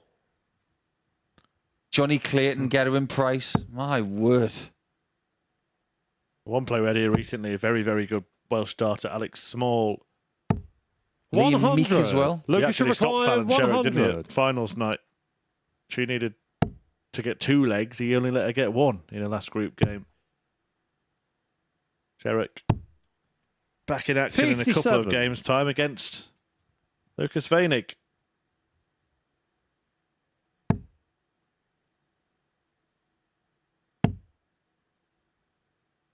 That makes things just a little bit awkward. 56. Lucas should doesn't get him out of require jail. 43. He's on a bogey number. Tops then to keep this one going. Double 10. Game shot on And the it 5th goes. leg. And on it goes. Lucas 3-2. It's important as well for Vainig, even when he's not playing his best stuff here. He's got to remain resolute. 6th leg, it's David Because he to throw might find first. himself in this Game sort on. of pattern tomorrow. If he's in a tight match that he needs to win, you can't have that attitude of, well, it's out of my reach. You've got to keep plugging away. 60. Your opponent might be as close as maybe 62 points from beating you, but if you can stop them in each leg, there's no reason why you can't win as many as 4 legs off the trot. 133. Practice on the 19s for Vainig at the moment, starting the leg there on that occasion. I wonder why he would do that. 140. We've seen some other European dart players do this when they don't have a great deal of joy on the treble 20 in a match. I don't mind it when 133. they're picking up 7 of a segment Well, every time they go. Also, you said it this afternoon, when you're already through, that's the time to try things, and maybe it is literally practice. 95. But like when Kim Huybrechts was practicing tops against Michael van Gerwen last year in Belgium. Yeah, slightly different to that. That was a knockout match. He couldn't have been already through at the time. Somehow got through, mind. 87. Like Abby said, it was fine margins that cost David the last time he was here. I don't think he's going to be cost this time. 94. Lucas should require 148. Let's find out if he gets a look at 112. We're still waiting. Still waiting. 120. And he does get a look. But may have to take it Because David, if you he require doesn't, Venig will return 112. with 3 in hand at double, and then we'll be throwing in the last leg, and he is going to get a go. Double top. And Davis does it. And the match, David Davis. And David Davis with that 112 checkout is through to finals night alongside Lucas Venig. And it's quite a fitting way for him to complete that progression. His finishing has been absolutely fabulous this evening. And a ton-topping finish gets him through, beats Lucas Venig, who he actually leapfrogs at the top of the table. Fallon Sherrick is looking to join the pair. Andy Jenkins is out to stop her. And AJ is back in action next against Pete Burgoyne.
So David Davis joins Lucas Venig in qualifying for finals night via Group B. It would take something quite remarkable for Andy Jenkins to join them, wouldn't it? The best he can hope for is a showdown with Fallon Sherrick in the final match of the session, but a lot needs to happen beforehand to afford him that opportunity. To start with, he needs to win here against Pete Burgoyne, who has the opportunity to act as a bit of a spoiler now, doesn't he?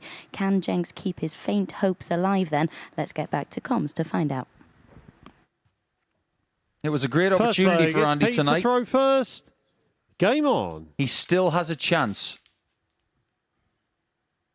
But his mission over the next couple of games, some of it's up to him. 100. Some of it's not. If he's still in with a chance playing against Fallon Sherrick in game 10, then fair play to him. Things have gone his way. 32. But he can't afford to think that this is a gimme against Pete. Yeah, Pete's actually played okay tonight.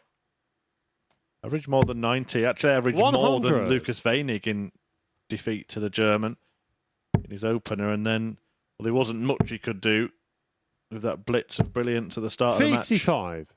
That came from Fallon Sherrick. Never managed to recover from that. But I think he's going to give Jenkins more than a match in this one. 140.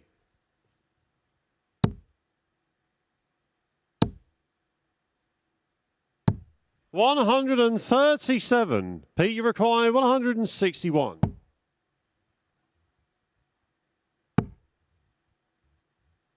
This is a better start from Pete as well. 59. I wouldn't be surprised if we see a few signs of fatigue from Andy. 83. He Pete, played you require 102. 19 games coming into tonight. This is his 22nd game of the week. 62.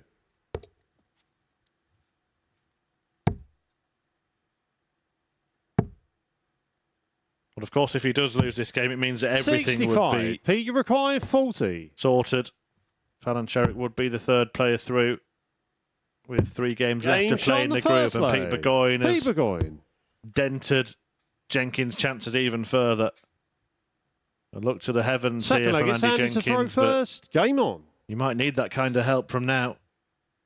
Yeah, it's the kind of place where you historically might have got some help like that, but 36. sorry, when human beings look up these days, they do want help, but no one's going to help you on the hockey, I'm afraid. 57. It really has been a nightmare night for 84. Jenkins. To this point, could still turn around, but it's getting less likely. Pete Burgoyne, let's not forget, 180. played 6, lost 6. He will be determined to end that run. Will not 96. want to end his Group B campaign winless. Do you know what's been driving me up the wall over the last couple of days when I look at Pete Burgoyne? Reminds me of somebody. I think I just 58. figured it out. I bet, I would wager that it's either a Simpsons character or a movie character. Ding, ding, ding. Door number 2. 58. You seen many Carry On movies? 1 or 2, but go on. Do you know who Bernard Bresslaw is? I'm going to have to get a 180. benefit that the viewers don't have and see the picture. Okay, yeah, see it. Passing Rosetta. Certainly the face he just pulled there. Just keep carrying on what you're doing, Pete, because this is really good. Well, there's a 180 to leave double 13. It's his second 180 of the 53. leg Pete, you require 26. to leave that.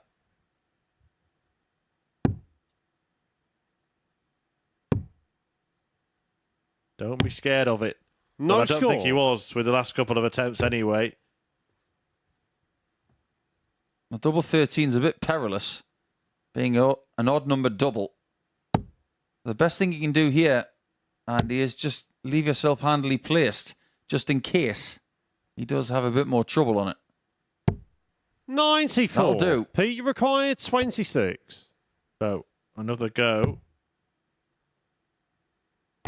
Just landing them all on the edge. He's really got to attack it. Game shot in And the he does, second leg. and nails it. Pete Burgoyne. And doubles his lead. And the last dart in hand always hurts that little bit more. Third leg, it's Pete to Everything throw will be first. hurting Andy at the Game minute. on. The fact that he's 2-0 down, he's on the cusp of elimination, and he's losing to the person who has not won a match in the group. 57. Yeah. Victory for Burgoyne sends Sherrick through. She faces Weinig in the next game. He's still, of course, battling it out 85. for top spot. Could still be any one of those 3 that finish in P1. David Davis holds that place at the moment on leg difference. Weinig in second, Sherrick in third. 180. What I want to know is, how is he getting that point in between the 2 points that are already in the 60? We saw Fallon Sherrick hit 4 95. 180s in 2 legs against him. He's hit 3 in the last 2 legs. It's a very unusual setup that he has with those spinner flights. 94. They're a very unusual shape. I think the whole throw's a little unorthodox as well, isn't it? He sort of aims 41. from his eye, but then throws from his Pete mouth. required 170. Yeah, the elbow position, it does change a lot. It drops. Very Jamie Lewis-like. Another brilliant Welsh darts 43. player, former world semi-finalist, just like this man. Just a matter of 11 years, or 84. 12 years apart. Pete required 127. All right, 127 on offer for Pete Burgoyne, who's bossing this game on what's been a joyless night for Andy 55. Jenkins. These are the two players who do not have any points here tonight. That will change. 100. Pete requires 72. Now it's 71. 32. Chance for Jenkins, Andy but required 96. his issue here is not just the result. It's the leg difference as well. Game shot on the third That is a leg. picture-perfect Andy 96 Jenkins. out.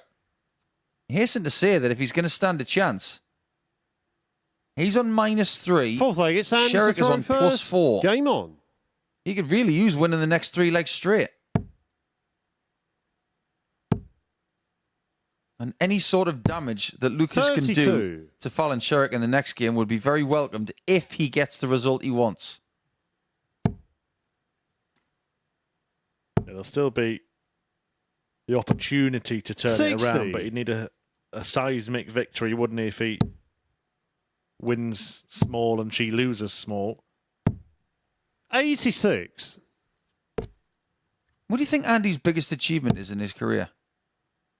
You've spent a bit of time with him over the years. Yeah, well, it's got to be the world semis, hasn't it? Most players will get 125. judged on what they do at the World Championship, the top players, and getting to the Final Four in a World Championship is a massive, massive thing.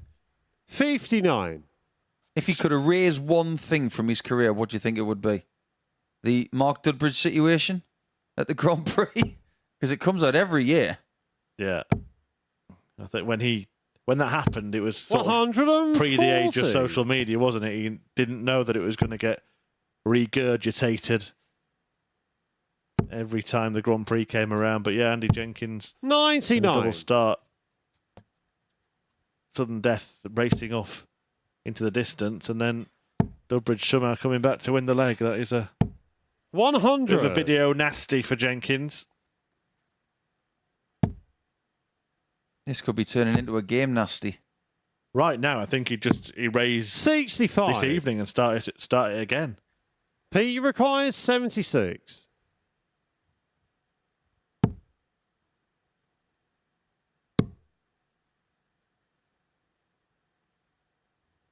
Game shot on the fourth leg. Absolutely Pete brilliant. Burgoyne. Innovation and execution from Pete Burgoyne. And it means that Andy Jenkins now is just waiting leg, it's really Pete for the to throw knockout blow. first. The only Game on. person he has had 3 legs for himself against is Andy Jenkins, and that was yesterday. So obviously, he's more comfortable playing Andy than anybody 74. else. Might even walk away with 4 this time, which would put 84. Fallon Sherrick into Saturday night. And if you're wanting to get a very up-close and personal look at what kind of shape 96. Fallon is in, going into that World Match Play defence, just check out dartshop.tv to see if you can get yourself here to 24. Portsmouth for Saturday night.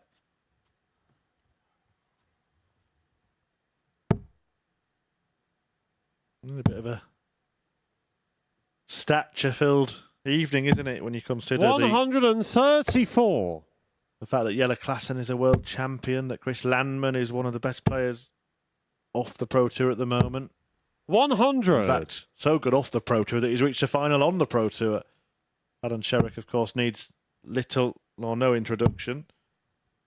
We're going to get the European 96. representative in Germany's Lucas Weinig, and then the man really with the lowest profile, David Davis, but has been mustered tonight. 99. Under the Pete radar stuff required from him. 101. This is to win. And he's got 6 darts for it. Does he want to go for the double 19? Of course he did. And the match. He puts Pete a full Burgoyne. stop on the night. It's a first win in the group for Pete Burgoyne. But Andy Jenkins' challenge of getting to Saturday night is over, unfortunately. And it means that Fallon Sherrick has made Saturday night with David Davis and Lucas Weinig. 89.1 is the average, and the checkouts were very tidy at 40%. But Andy only got 1 shot at a double in that contest, and that was his downfall. We'll be back after the break with Fallon Sherrick against Lucas Weinig.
Every Saturday, we open our doors for our weekly finals night. For a unique and intimate darts experience. Meet the Dart Stars and even the team off the telly Here at our purpose-built venue in Portsmouth. every single Saturday evening. Tickets can be booked via this QR code. Or at www.dartshop.tv for a very small booking fee. Follow us at MSS Darts on Twitter, Facebook, Instagram and TikTok. For all the latest ticketing news. All you need to do, log on, book, turn up, and the action gets underway from 7:30 p.m. So what are you waiting for? Get your tickets to the darts. We look forward to welcoming you to the MODUS Super Series very soon.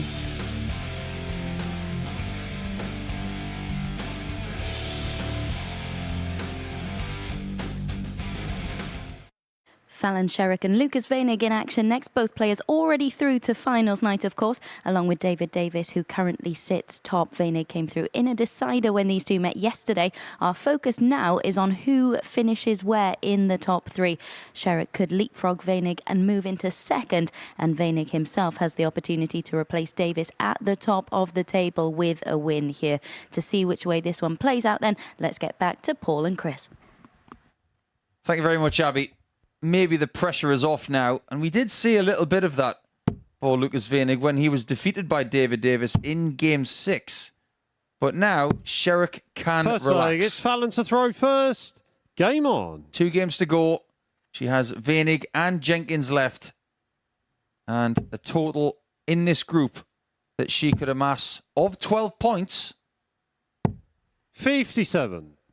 If she wins both games, she will hurdle Lucas Weinig, because this is the only game he's got left. And if David Davis was to lose to Pete Burgoyne, Sherrick can still win the group. 41. Yeah, she's kind of had an easy night, hasn't she, Fallon Sherrick? In a weird way. It wouldn't have felt like that when she was beaten 4-0 by Davis in the first match, or her first match of the night, but she's won one match and gone through because of other results, because of Andy 83. Jenkins losing all 3.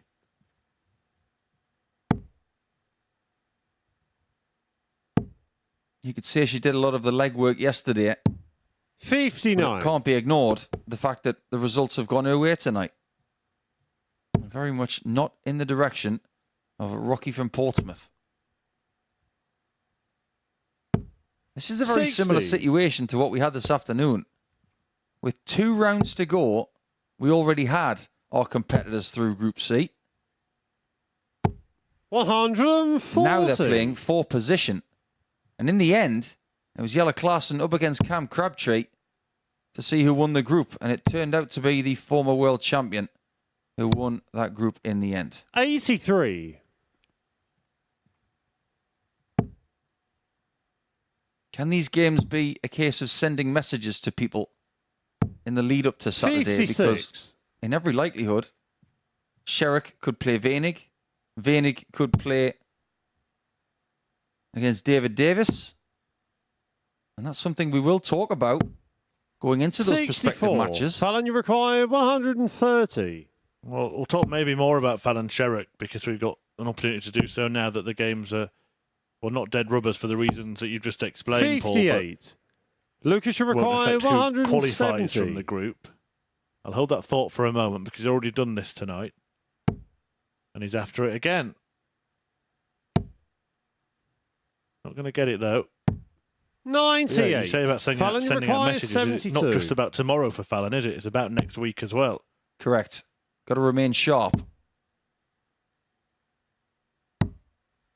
52. That one had a real chance Lucas, you of snagging require its way into the top 72. bed. It just falls short.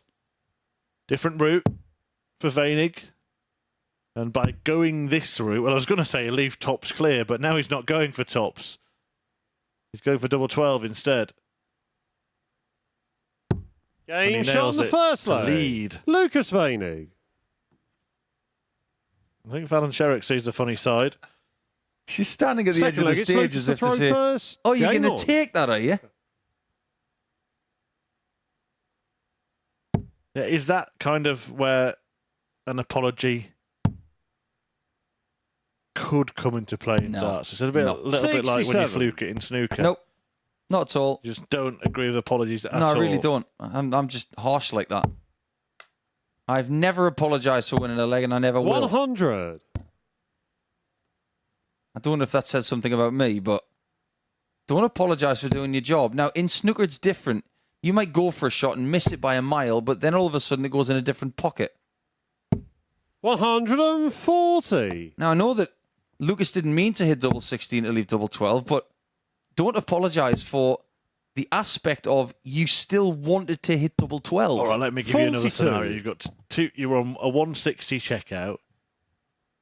2 darts are in the treble 20. You completely pull your third dart. It deflects off them, goes up into the double top. Nope. 98. Even when David Davis hit the bull on an 80 checkout earlier in the week, I'm not having it. He still had to hit the double 15 and he did it. 59. I remember Chris Mason used to sit alongside me and say those things, and I've never seen a man apologise more than the week he played. He's been infected by the masses. 55. Yeah, Fallon's not the kind of person to apologise either. She gets on with it. She wins. She moves on. 134. I don't see a great deal of it in the ladies' game, actually. Lucas should require 141. Maybe they know better. There'll be no apology at the end of this.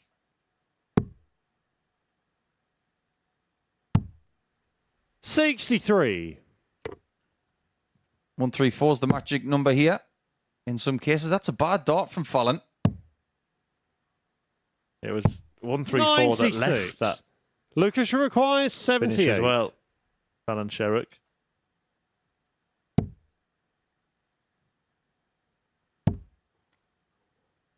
Maybe could have thought it out better.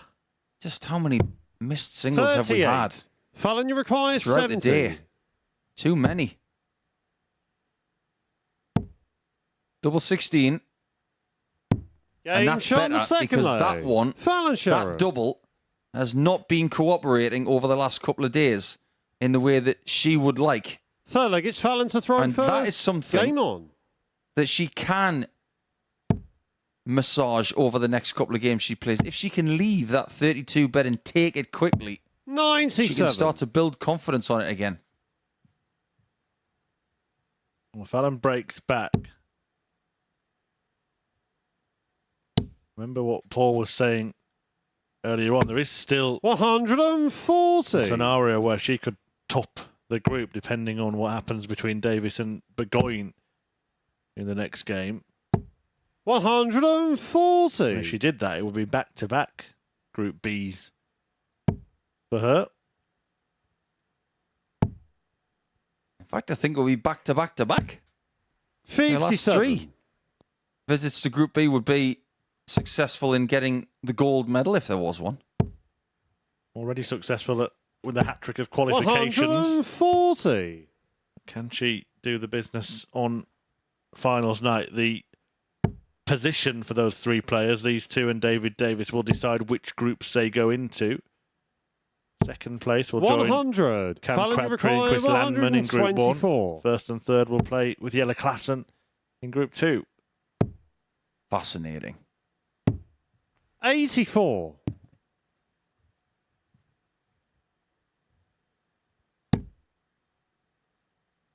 Double top left after 12. Double 12? 140. That's the set up for Fallon, you require 64 40. after 4 visits himself. Game shot on the third Fallon's leg. starting to sharpen up a Fallon little bit here. Sherrock. 2 hits from 3. And reducing Veinig to 1 shot Fourth at a leg, it's double in Lucas to this throw match. first. Game on. David Davis has been the star of the night so far. It looked like that would be Lucas Veinig until Davis 43. beat him and made it 3 from 3 tonight. I was talking to you off air, wasn't I, 99. about David Davis and how you have a first name that's very similar to the surname. There's a very famous quiz show host, wasn't there, called Magnus Magnusson. Indeed. 133. Real mastermind. Gary Neville's famous brother.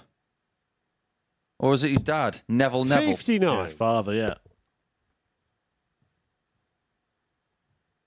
Is there a Nicholas in your family? Nope, not that I'm aware of. You do find in Australia a lot of places 95. that have the same name twice, like Wagga Wagga or Nug Nug. That's a real place.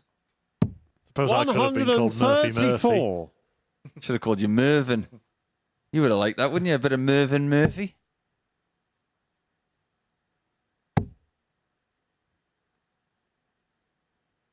He's got to stay on the 20s here.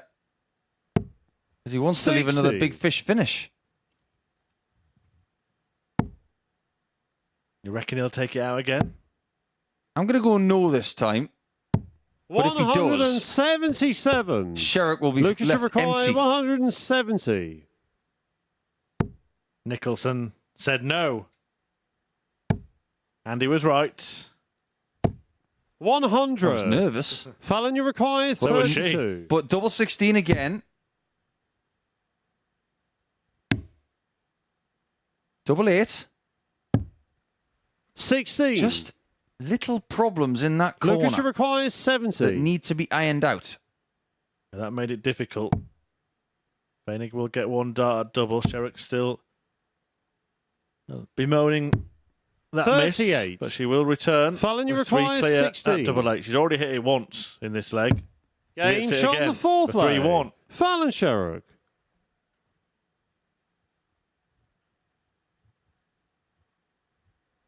Fifth leg, it's Fallon to throw first. Game on. Remember, this is Koenig's last match, so if he loses this 4-1, he'll find himself in 140.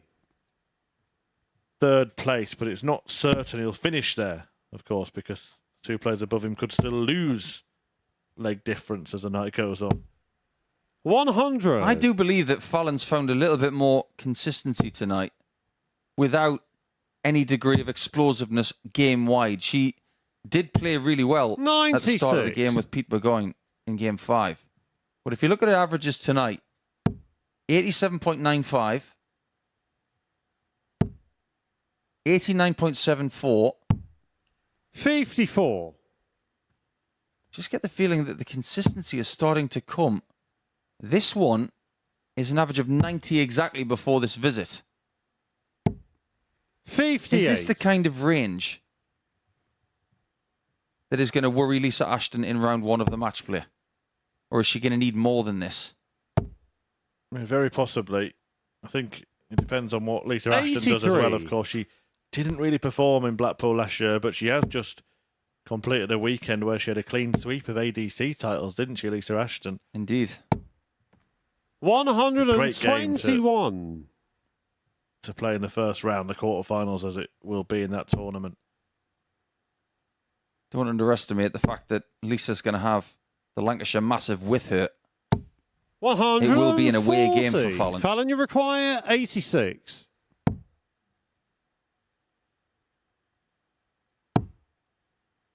Well, she's gone for the treble 14 19. there. In that Lucas, spot, maybe the bullseye would have been a better option. 124.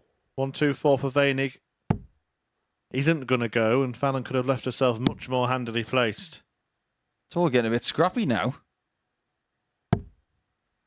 41. I think Fallon wants to Fallon, get rid of this game requires as soon as 67. possible. It might not take long.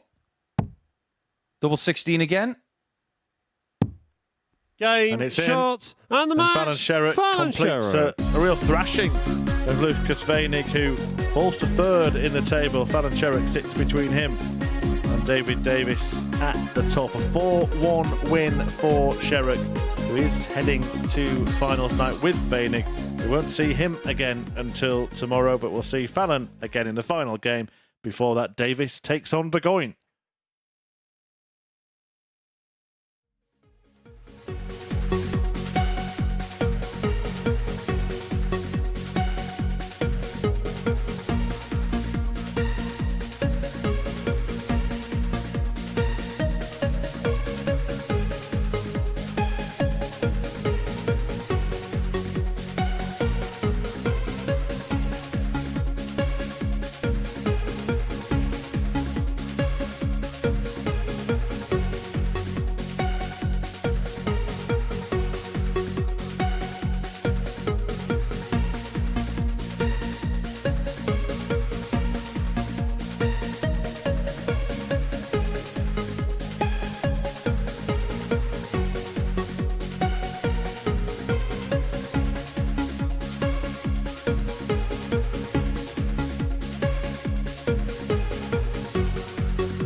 Welcome back to the MODUS Super Series, where I'm now joined by one of the 3 players to qualify for finals night from Group B. Lucas Weinig, just sum up how you feel you've played in Group B.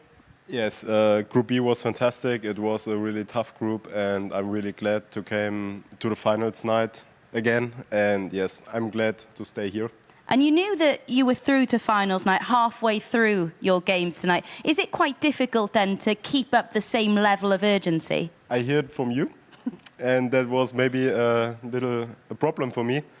But David plays fantastic against me. I had some problems, but I'm in finals night, and that is everything. Yeah, and you've managed to reel in the big fish as well already tonight. That'll give you significant confidence, of course. We did see you start in a number of the legs on 19s as well. Are you just trying out a few things now that you know you're through? Oh, I always try to train the 19 at home, and I love it because I feel really confident, and I often play the 19 in games, and yes. It's good. If you were to be critical of yourself, is there anything you feel needs to be better tomorrow? A little bit, but I don't talk it here. I like that, keeping his cards close to his chest. And one other thing, I just want to talk about, you know, when you're here at finals night, we've seen you win a week previously. If you do manage to win another week, are you going to appear at Champions Week this time around? When I win the week, next time I will go to Champions Week. The last time it was too difficult to get time off my job and everything. It was too short. And the last time I didn't thought I can win this week. But today is tomorrow is a new night, and yes, I will try my best. Yeah, and a new challenge. We look forward to seeing you compete in finals night. We do have 2 more matches to bring you, so let's get into our penultimate match. It is Pete Burgoyne taking on David Davis. Wasn't that a fascinating interview? And I love how Chris Murphy, he was not willing to let go of the trade secrets of what he's planning to improve on. Yeah, I'm pretty sure that the 2 players down there were enjoying that interview as well. We know that it could be heard because he heard Abby say he was through. That was the first he knew of it just before he played against David Davis earlier this evening. I genuinely think that he's been a really nice addition to that practice room over the last couple of days. I think Pete and David and Andy and Fallon have really enjoyed his company. To throw first. He's a lovely chap, and you'll be seeing more of him tomorrow night. Yeah, it seems bizarre that he's actually ended up in 3rd position in the group as well. Looked like he was coasting towards a group win. 100. Looks like it's between David and Fallon now. Yeah, Davis can finish 1st or 2nd. 100. Fallon Sherritt can still finish, I think, in any of the top 3 positions because she could lose heavily to Andy Jenkins and end up on the same leg difference as Weinig, but would have won fewer legs. 61. There's also a chance that Andy Jenkins could finish on the bottom of the table. If he loses heavily to Fallon and Pete wins handsomely here, 24. he could find himself off the bottom. Interestingly, David did not change the stem there, even though he got a particularly violent Robin Hood. 140. Also interesting, I think, when you look at the first 3 fixtures, all 5 players involved across them, the start of the night actually set the 96. The tone for the night for all of the players apart from Fallon Sherritt. She lost 4-0 and responded. Andy Jenkins was beaten, carried on getting beaten. Lucas Weinig won, he did enough. David Davis won, he carried on winning. 60. And Pete Burgoyne lost, and quickly his chances disappeared. That's the thing about Group B, isn't it? It is the quick-fire group. 100. We talk about how David required 140. it feels easier to get through that group than others because there are 3 spots up for grabs. But don't underestimate just how much of a sprint that it is. You can classify Group A as a 5,000-metre race. Group B is more like a 1,500-metre race. Yeah, and so many times, not just here, but going back to the previous days in Southampton, the studio there, you'd see a player win all of the matches on night 1 and pretty much do all the damage then. Speaking of damage, Game shot on the first leg. I can't wait to see his double stats for the night. I'm so much looking forward to seeing them that I want to see the completed product Second before I leg, do it's the Pete to calculation. throw first. He's been amazing. David Davis is deadly doubling. Sounds like a good 85. masterclass, that. I've actually had a tweet from somebody tonight saying that they do not think that Pete Burgoyne looks like Bernard Bresslaw. I disagree. But the tweet was from somebody called Roger Taylor. I'm guessing it's not the person 97. who's been the drummer of Queen for the last 55 years.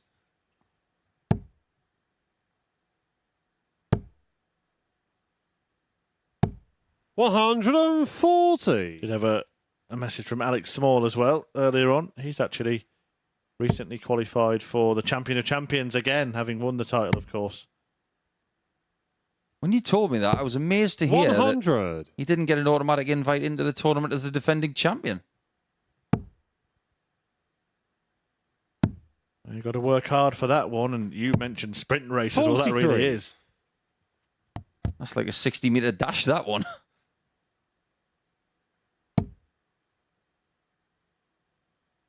He's had some particularly sparkly shirts this week as David Davis. I wonder what he's got in store for us on 100. Saturday night.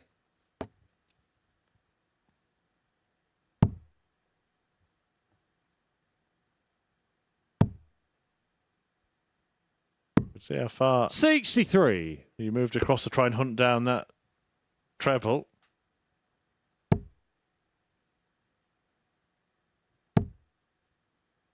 $170 for Burgoyne. 100. Pete, you require If he hits it, 170. he gets a sound effect.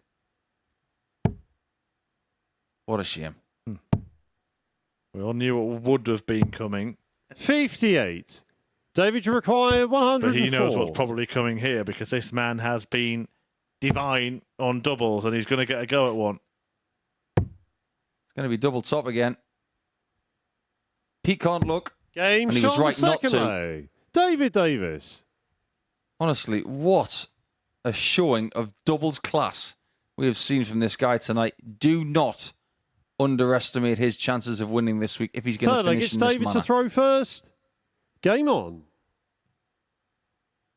And again, we spoke about it a little bit this afternoon. It didn't materialise that way. Cam Crabtree could have been on a massive winning streak going into finals night, but David Davis could be on a decent one himself. 140. If he goes through the card tonight, which looks now very likely. Yeah, the last person to beat him was Fallon Sherrick on day one of Group 96. B in the early hours of Friday. You never know, she might be the last person to beat him this week. Let's have a little look at his doubling then, because it's worth talking 59. about. He was 100% in his first game of the night against Fallon Sherrick. After that, he was 4 from 9. Then 4 from 8. And in this one, he's 2 from 2. 96. Stunning. And by the way, if he does win this match, dropping one leg or no legs, he will actually confirm his position at the top of the table. 100. And that'll make him feel good, considering how he lost out on making Saturday night the last time. Yeah, any other scoreline and Sherrick could still 99. leapfrog him with a big win against Andy Jenkins, but he's looking very likely to eliminate that prospect here. He just doesn't show any signs of fatigue either. I know he didn't play his best game against Sherrick last 81. night. And his average did duck down into the 70s for a little while. But all you've got to do on a Saturday night, and considering it's the time of night that everybody likes to play, 121. starting David around require 7:30, 121. you just got to play 4 good games. You might even have the luxury of losing a game and still winning the night. Bullseye. 96. How close was that? And I'm pretty sure Pete Burgoyne Pete, you thought he require was going in. 89. He gets his go.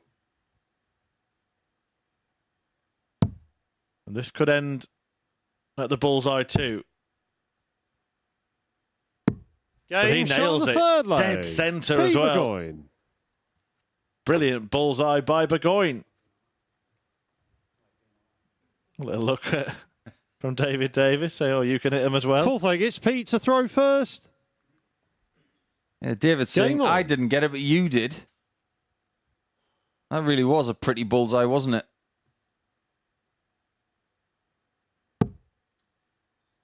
I was looking at the grip earlier on today of Robin Baker.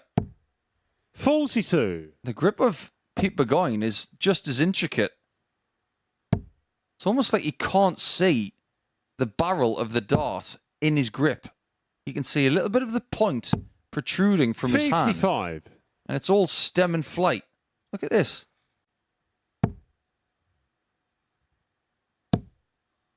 Gonna make this barrel disappear, then reappear. 125. Most players, you can see the dart in the grip when the camera's pointing at them, like David Davis right here. You see plenty of it. The classic one is Ronnie Baxter, isn't it? You can't see it at all. 59.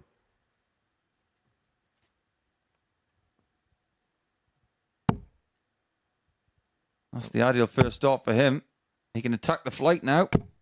121. But when you hit the flight in that manner, you get that kind of deflection.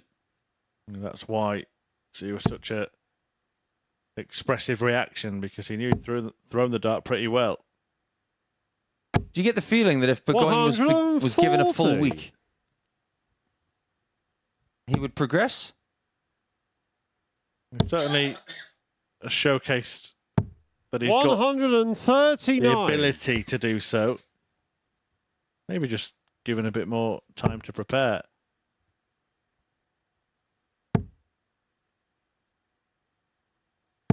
$135. Pete requires 74.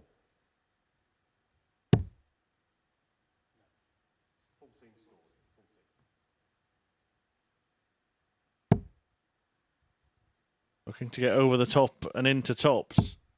54. David required 112. Already taken out 104, David Davis, in this match. Now looking to better that. Needs to treble. Is that the first sign of fatigue then? Because that really was a tired dart. 38. Pete required 20. As far as going the distance is concerned, in this session, we have no experience of it. And that's exactly what happened in Group C yesterday. No 4-3s. We saw the double was blocked there. He's got a clear view of 10. this one. David requires 74. 20 then for tops. Been pretty handy on this target. 34. Can't find it this time. A little bit of a Pete lull in the required middle of 10. this match. Both players dossing around on doubles Game shot until on the now. fourth leg. Pete Burgoyne. You can see how much Pete wants to get another win. He is desperately trying to get himself Fifth off the leg, foot it's of the David to table. throw first. Game on. But the likelihood of that, it is shrinking by the second. He loses this leg, he is going to be bottom of the table, come what may. 96. David Davis trying desperately to be top of it. Remember, if you win Group B or C, you avoid 96. playing the winner of Group A in your finals night. Group. Bearing in mind what happened earlier in the week, with David having that shootout against 59. Chris Landman, do you think avoiding him in the group stages tomorrow is a good thing for him? Potentially, but I guess if he does come out on the wrong end of that, he's still got a second chance. Whereas if they meet in the 45. semis or indeed the final, then that will be that. But of course, he'll want the chance for another straight shootout, won't he, to get his revenge? And some people just don't care who they play. 100. Well, everybody says they don't, but I don't always believe it. Well, ask me an honest question, I'll give you an honest answer. I always cared about who I played. You know that question that most interviewers give you, would you rather 140. play someone from door A or door B? There was always someone I'd prefer to play. Well, I think about a tournament like the UK Open when the balls get drawn out and you 100. decide, and you hear who you're playing, and nobody wants to be drawn against Phil Taylor or Michael van Gerwen, as much as they say they do. 100. David, you require Especially when the prize money goes up round by 146. round. Exactly. That's exactly what's going to happen here tomorrow night. £1,250 for making the semi-finals. 54. £2,500 for the final and £5,000 for the Pete, end you of the require rainbow in week 9. 120. That puts Pete to that one. Well, Davis has just gone back to the table just to reset, refocus. It is fairly warm in there tonight as well. It's a bit muggy. 68. And when you add a few David, you more require punters in there tomorrow 92. night, it's going to be a bit muggier. Well, they'll want to stay there, surely. It looked so inviting. It might not have been the plan when he first 52. approached the hockey. Pete, you But the require guide looks 52. perfect. Going though can go ahead here.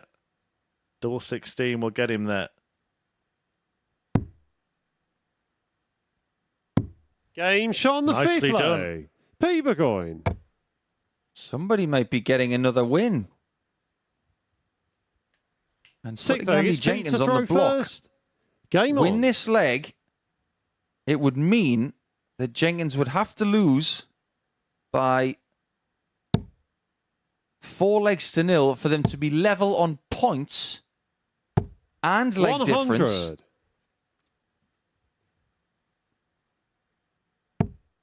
Problem is, legs won, and he's got a better record in that category. So, just 140. looking at all of the different statistics at our disposal, Pete Burgoyne is going to be bottom of the table, but he could walk away with 2 wins, which would make him feel a lot better than yesterday. 140. He would change something else, though, if he wins this leg. It would mean that Fallon Sherrick would go into that last game top of the table.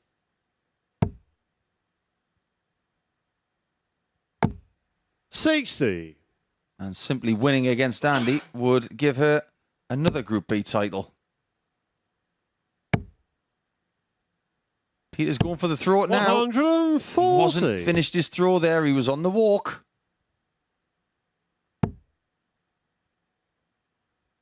He's going to have his chance. But Davis is going to be breathing down his neck. 140. Pete, you require 121. Is he going to gobble it up? On the bullseye. 74. This time he can't find it. David, you require 161.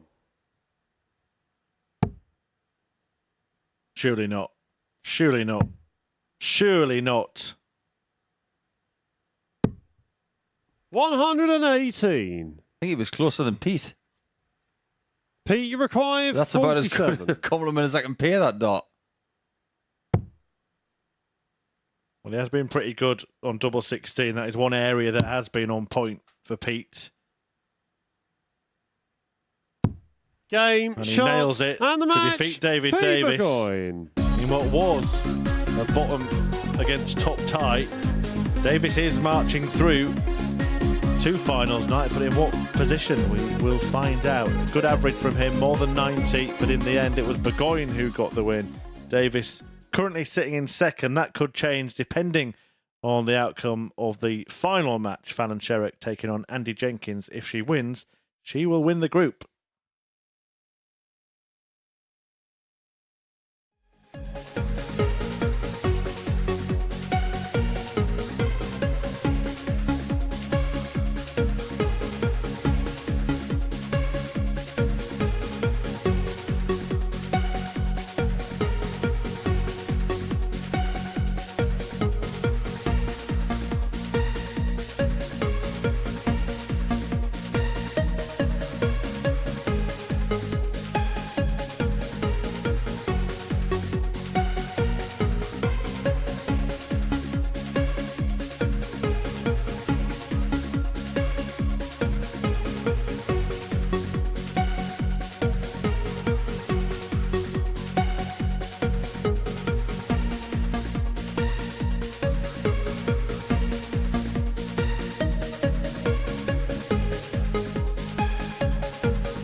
Hello and welcome back to the live lounge here in Portsmouth. I am now joined by a player who has made it through to finals night for the first time. David Davis, third time of asking. You finally made it through. What was the overriding emotion when you managed to pin that winning double to make it through? Especially against Luca as well. It was always a tough ask. So when I did go in, I didn't know emotional, joy, cry. I don't know. Everything was just like sort of like a monkey off my shoulder. I've done it now. So no, looking forward to it tomorrow. Yeah, and how were you feeling after Wednesday's session? Because it wasn't the first time that you've missed out on qualifying for finals night on legs difference. So how much did that start playing on your mind? Like I said on Monday, I quite like to play Thursday, Friday anyway to keep the hand-arm eye coordination in. So, but to lose on leg difference again, then I thought being in this group it could come down to leg difference again. So that was just chewing up at me. But no, I'm in now. So no, really happy. Yeah, and I spoke to you on Tuesday morning. You said you really needed to up the score, and you certainly did that. But at times in Group B, your finishing has been flawless. You must feel like everything's coming together at the right time. Yeah, I don't think opponents can leave me much or settle up because they know that I'm there and I am going to pounce. After Monday, like I said, I did ride my luck. There was a long way to go. I did up my scoring and doubles have helped me out, and I've took out some really good finishes this week. Yeah, absolutely. And you're not only through, you still have an opportunity of topping the Group B table. How much additional confidence would that give you? Just getting through was the main thing. First, second or third, I'll take anything, and I'll prove my worth tomorrow as well. Absolutely, you will. Best of luck tomorrow. Thank you very Still much. have one more match remaining, of course, so let's hand back to our commentary team to get it underway. Thank you very much, David Davis with Davis there. And he will be here on Saturday night. Andy Jenkins won't be, unfortunately, for the King of Cosham. Fallon Sherrock certainly will. Queen of the Palace. But Jenkins is going to play well in this match. I can predict that because his hair's all dishevelled. And when his hair is like that, he puts on a display. But interesting interview from David Davis. Look, we haven't really heard much from him. We spoke First to him leg, twice it's this Andy week. to throw first. Game on. A quietly confident chat, but on that occasion, quite vocally confident. Yeah, I like the way he was talking up his chances. He said he's going to play well tomorrow. He's going to prove 85. himself. I like that from a player.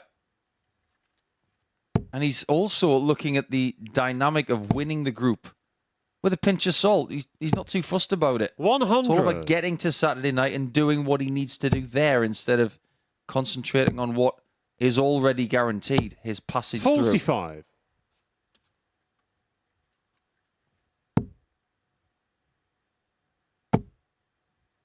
So you think Andy's going to play well here because he's 99. got dishevelled hair? It's the tell.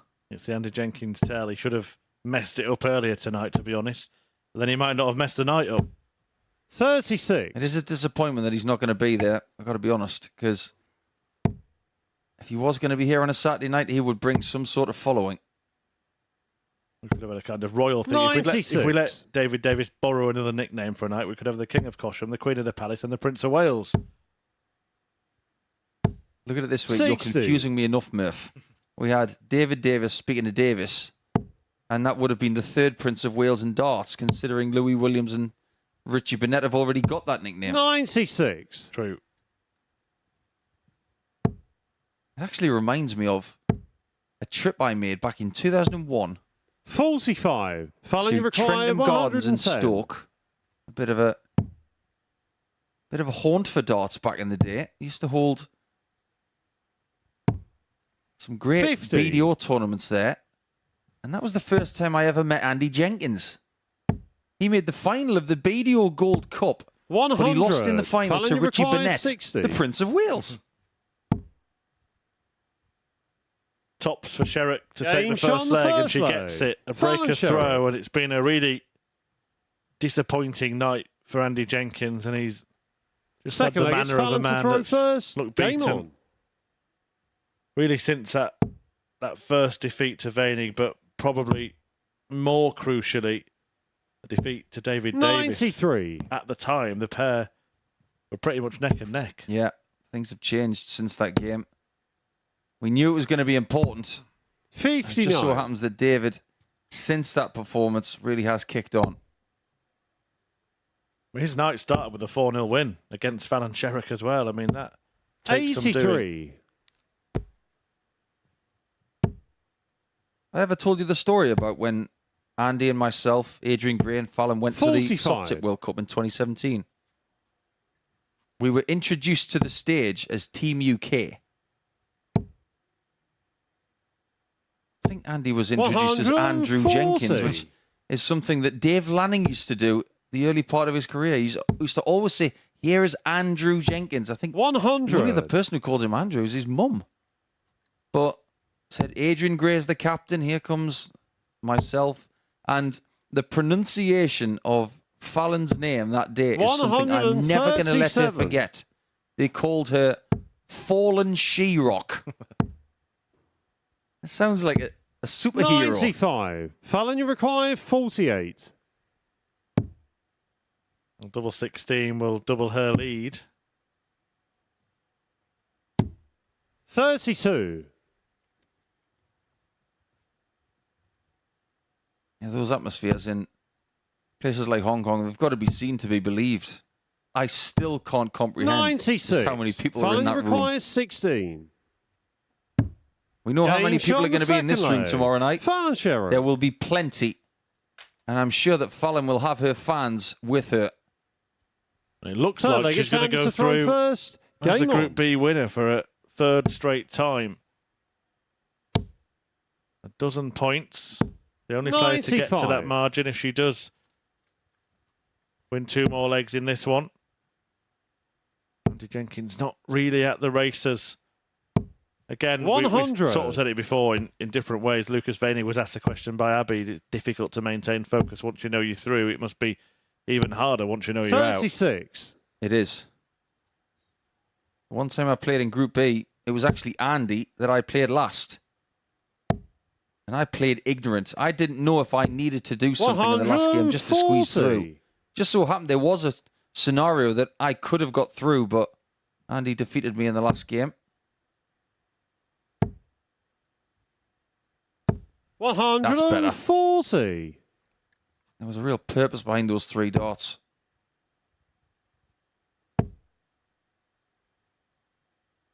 Every game that she plays 57. is just another click in the right direction for the sharpness that she wants. But nothing makes you feel better 44. than being the last person standing in a week here. And she would be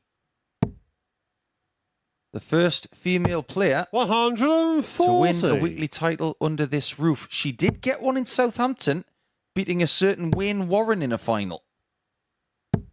100. Fallon, you She's require 64. doing this in style, much like she did a couple of weeks ago. And that looks like a great guide. Game shot on the third expertly leg. executed by Fallon Sherrock. Sherrock, who is ending the night on a high. And Andy Jenkins, well, I said it very Fourth early leg, this it's Fallon to evening, throw but it really first. has turned Game into a on. Rocky Horror Show for him. Fallon is flying. 180. The best may still be to come. A maximum to kick off what she hopes is the last 45. leg of the night. How about another one? Oh, it bounced off the barrel. 140. But still she finds 5 out of 6 placed perfectly in the treble 20. 180. Jenkins shows what he can do too. Just hasn't shown enough of it this evening. Fallon Sherrock has shown plenty, and what a way this could be to end the night. 145. Well, no 9-darter, but she could finish with a 10. And the performance of the group could be saved for the very last match. 44. Fallon, you require 36.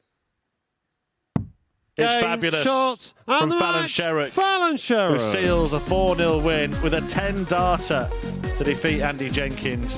An absolutely exceptional display to ensure that she does indeed win Group B, produces an average of 103.66, and sends out a message ahead of finals night where she will be along with David Davis and Lucas Veinig. Fallon Sherrock ending the night with a wonderful win. Yeah, rounding off that victory with a 10-dart leg. Fallon Sherrick just continues to do Fallon Sherrick things. Biggest average of the week, and the last qualifying game, best leg of the week as well. What a statement for everybody to see and to hear going into finals night. She might just be the favourite now. Yeah, and what a group it has been. Let's have a look at the results. It started with a 4-2 victory for Lucas Weinig over Andy Jenkins. David Davis, that victory over Fallon Sherrick, it felt significant at the time. It was, but not quite as significant as that win for David over Andy Jenkins in his next match. Definitely. That fourth game of the night, it did tell us how the story would be told. We knew that certain people were going to be in a comfortable position based on that fixture, but I think David Davis coming through that one, that really did set him on the right path. Yeah, things were so finely poised at that point. Also have to point out, because Davis mentioned it in the interview that we did a little while ago, he said, players just can't leave me on anything. He took out a superb 112 to get over the line against Weinig, but it just shows how confident he is. Yeah, I like the confidence that he's got. It really comes through when he's talking. He seems like a man of few words, and when he does talk, he's telling you, I feel confident, and everybody's got to take note of that. You do not want to leave him on anything because he's hit some of the biggest shots possible. Absolutely. Lucas Weinig as well, reeling in the big fish as well this evening. That was really superb from him. And great to hear from him as well, where he said, I'm not telling you what I need to improve. I'm keeping that to myself. That is such a German thing to do. It's almost as if he's got a penalty shootout mentality, but he's not going to tell you his tactics. And I like that about him. He's a lovable guy. He's always smiling, always joking. And when you put him on the hockey, he's a very different animal. He maybe has got some secret weapons, but he's not going to tell you what they are. Absolutely. Right then, before we look ahead and preview tomorrow night, let's hear from Fallon Sherrick now. She's talking to Chris Murphy. Fallon, congratulations through to finals night once again. Just sum up how you feel about how you've played this week. Yeah, no, I'm quite happy how I played. There's a bit more consistency a little bit. And obviously I'm pulling out some really good legs at the moment when I'm needing it at the end of games. And that's what I've been looking for the past couple of months. So now it's coming into play. I'm quite excited. And none better than the very last leg of the night as well, 10-darter. Yeah, I was like, right, hit this, because this is a really good leg, don't miss it. And I was like, right, really, really focus. Beat the 12-darter that you had the other night. Last 3 times you've been in Group B, you've won it every time. It just seems to suit you, doesn't it, playing these late nights? Yeah, no, I definitely prefer playing in this group because of the late nights and stuff like that. Obviously, when I'd done the week, it was really hard getting up and, playing from the mornings and stuff. So, yeah, I just prefer the night because, then you can wake up, you can prepare right, you can have something to eat before you come. And when you're in the mornings and stuff, it's hard to kind of get up, have breakfast and then kind of prepare by 10 o'clock start? Yeah, and finals night, were you kicking yourself a little bit after last time when you're hoping to put it right tomorrow?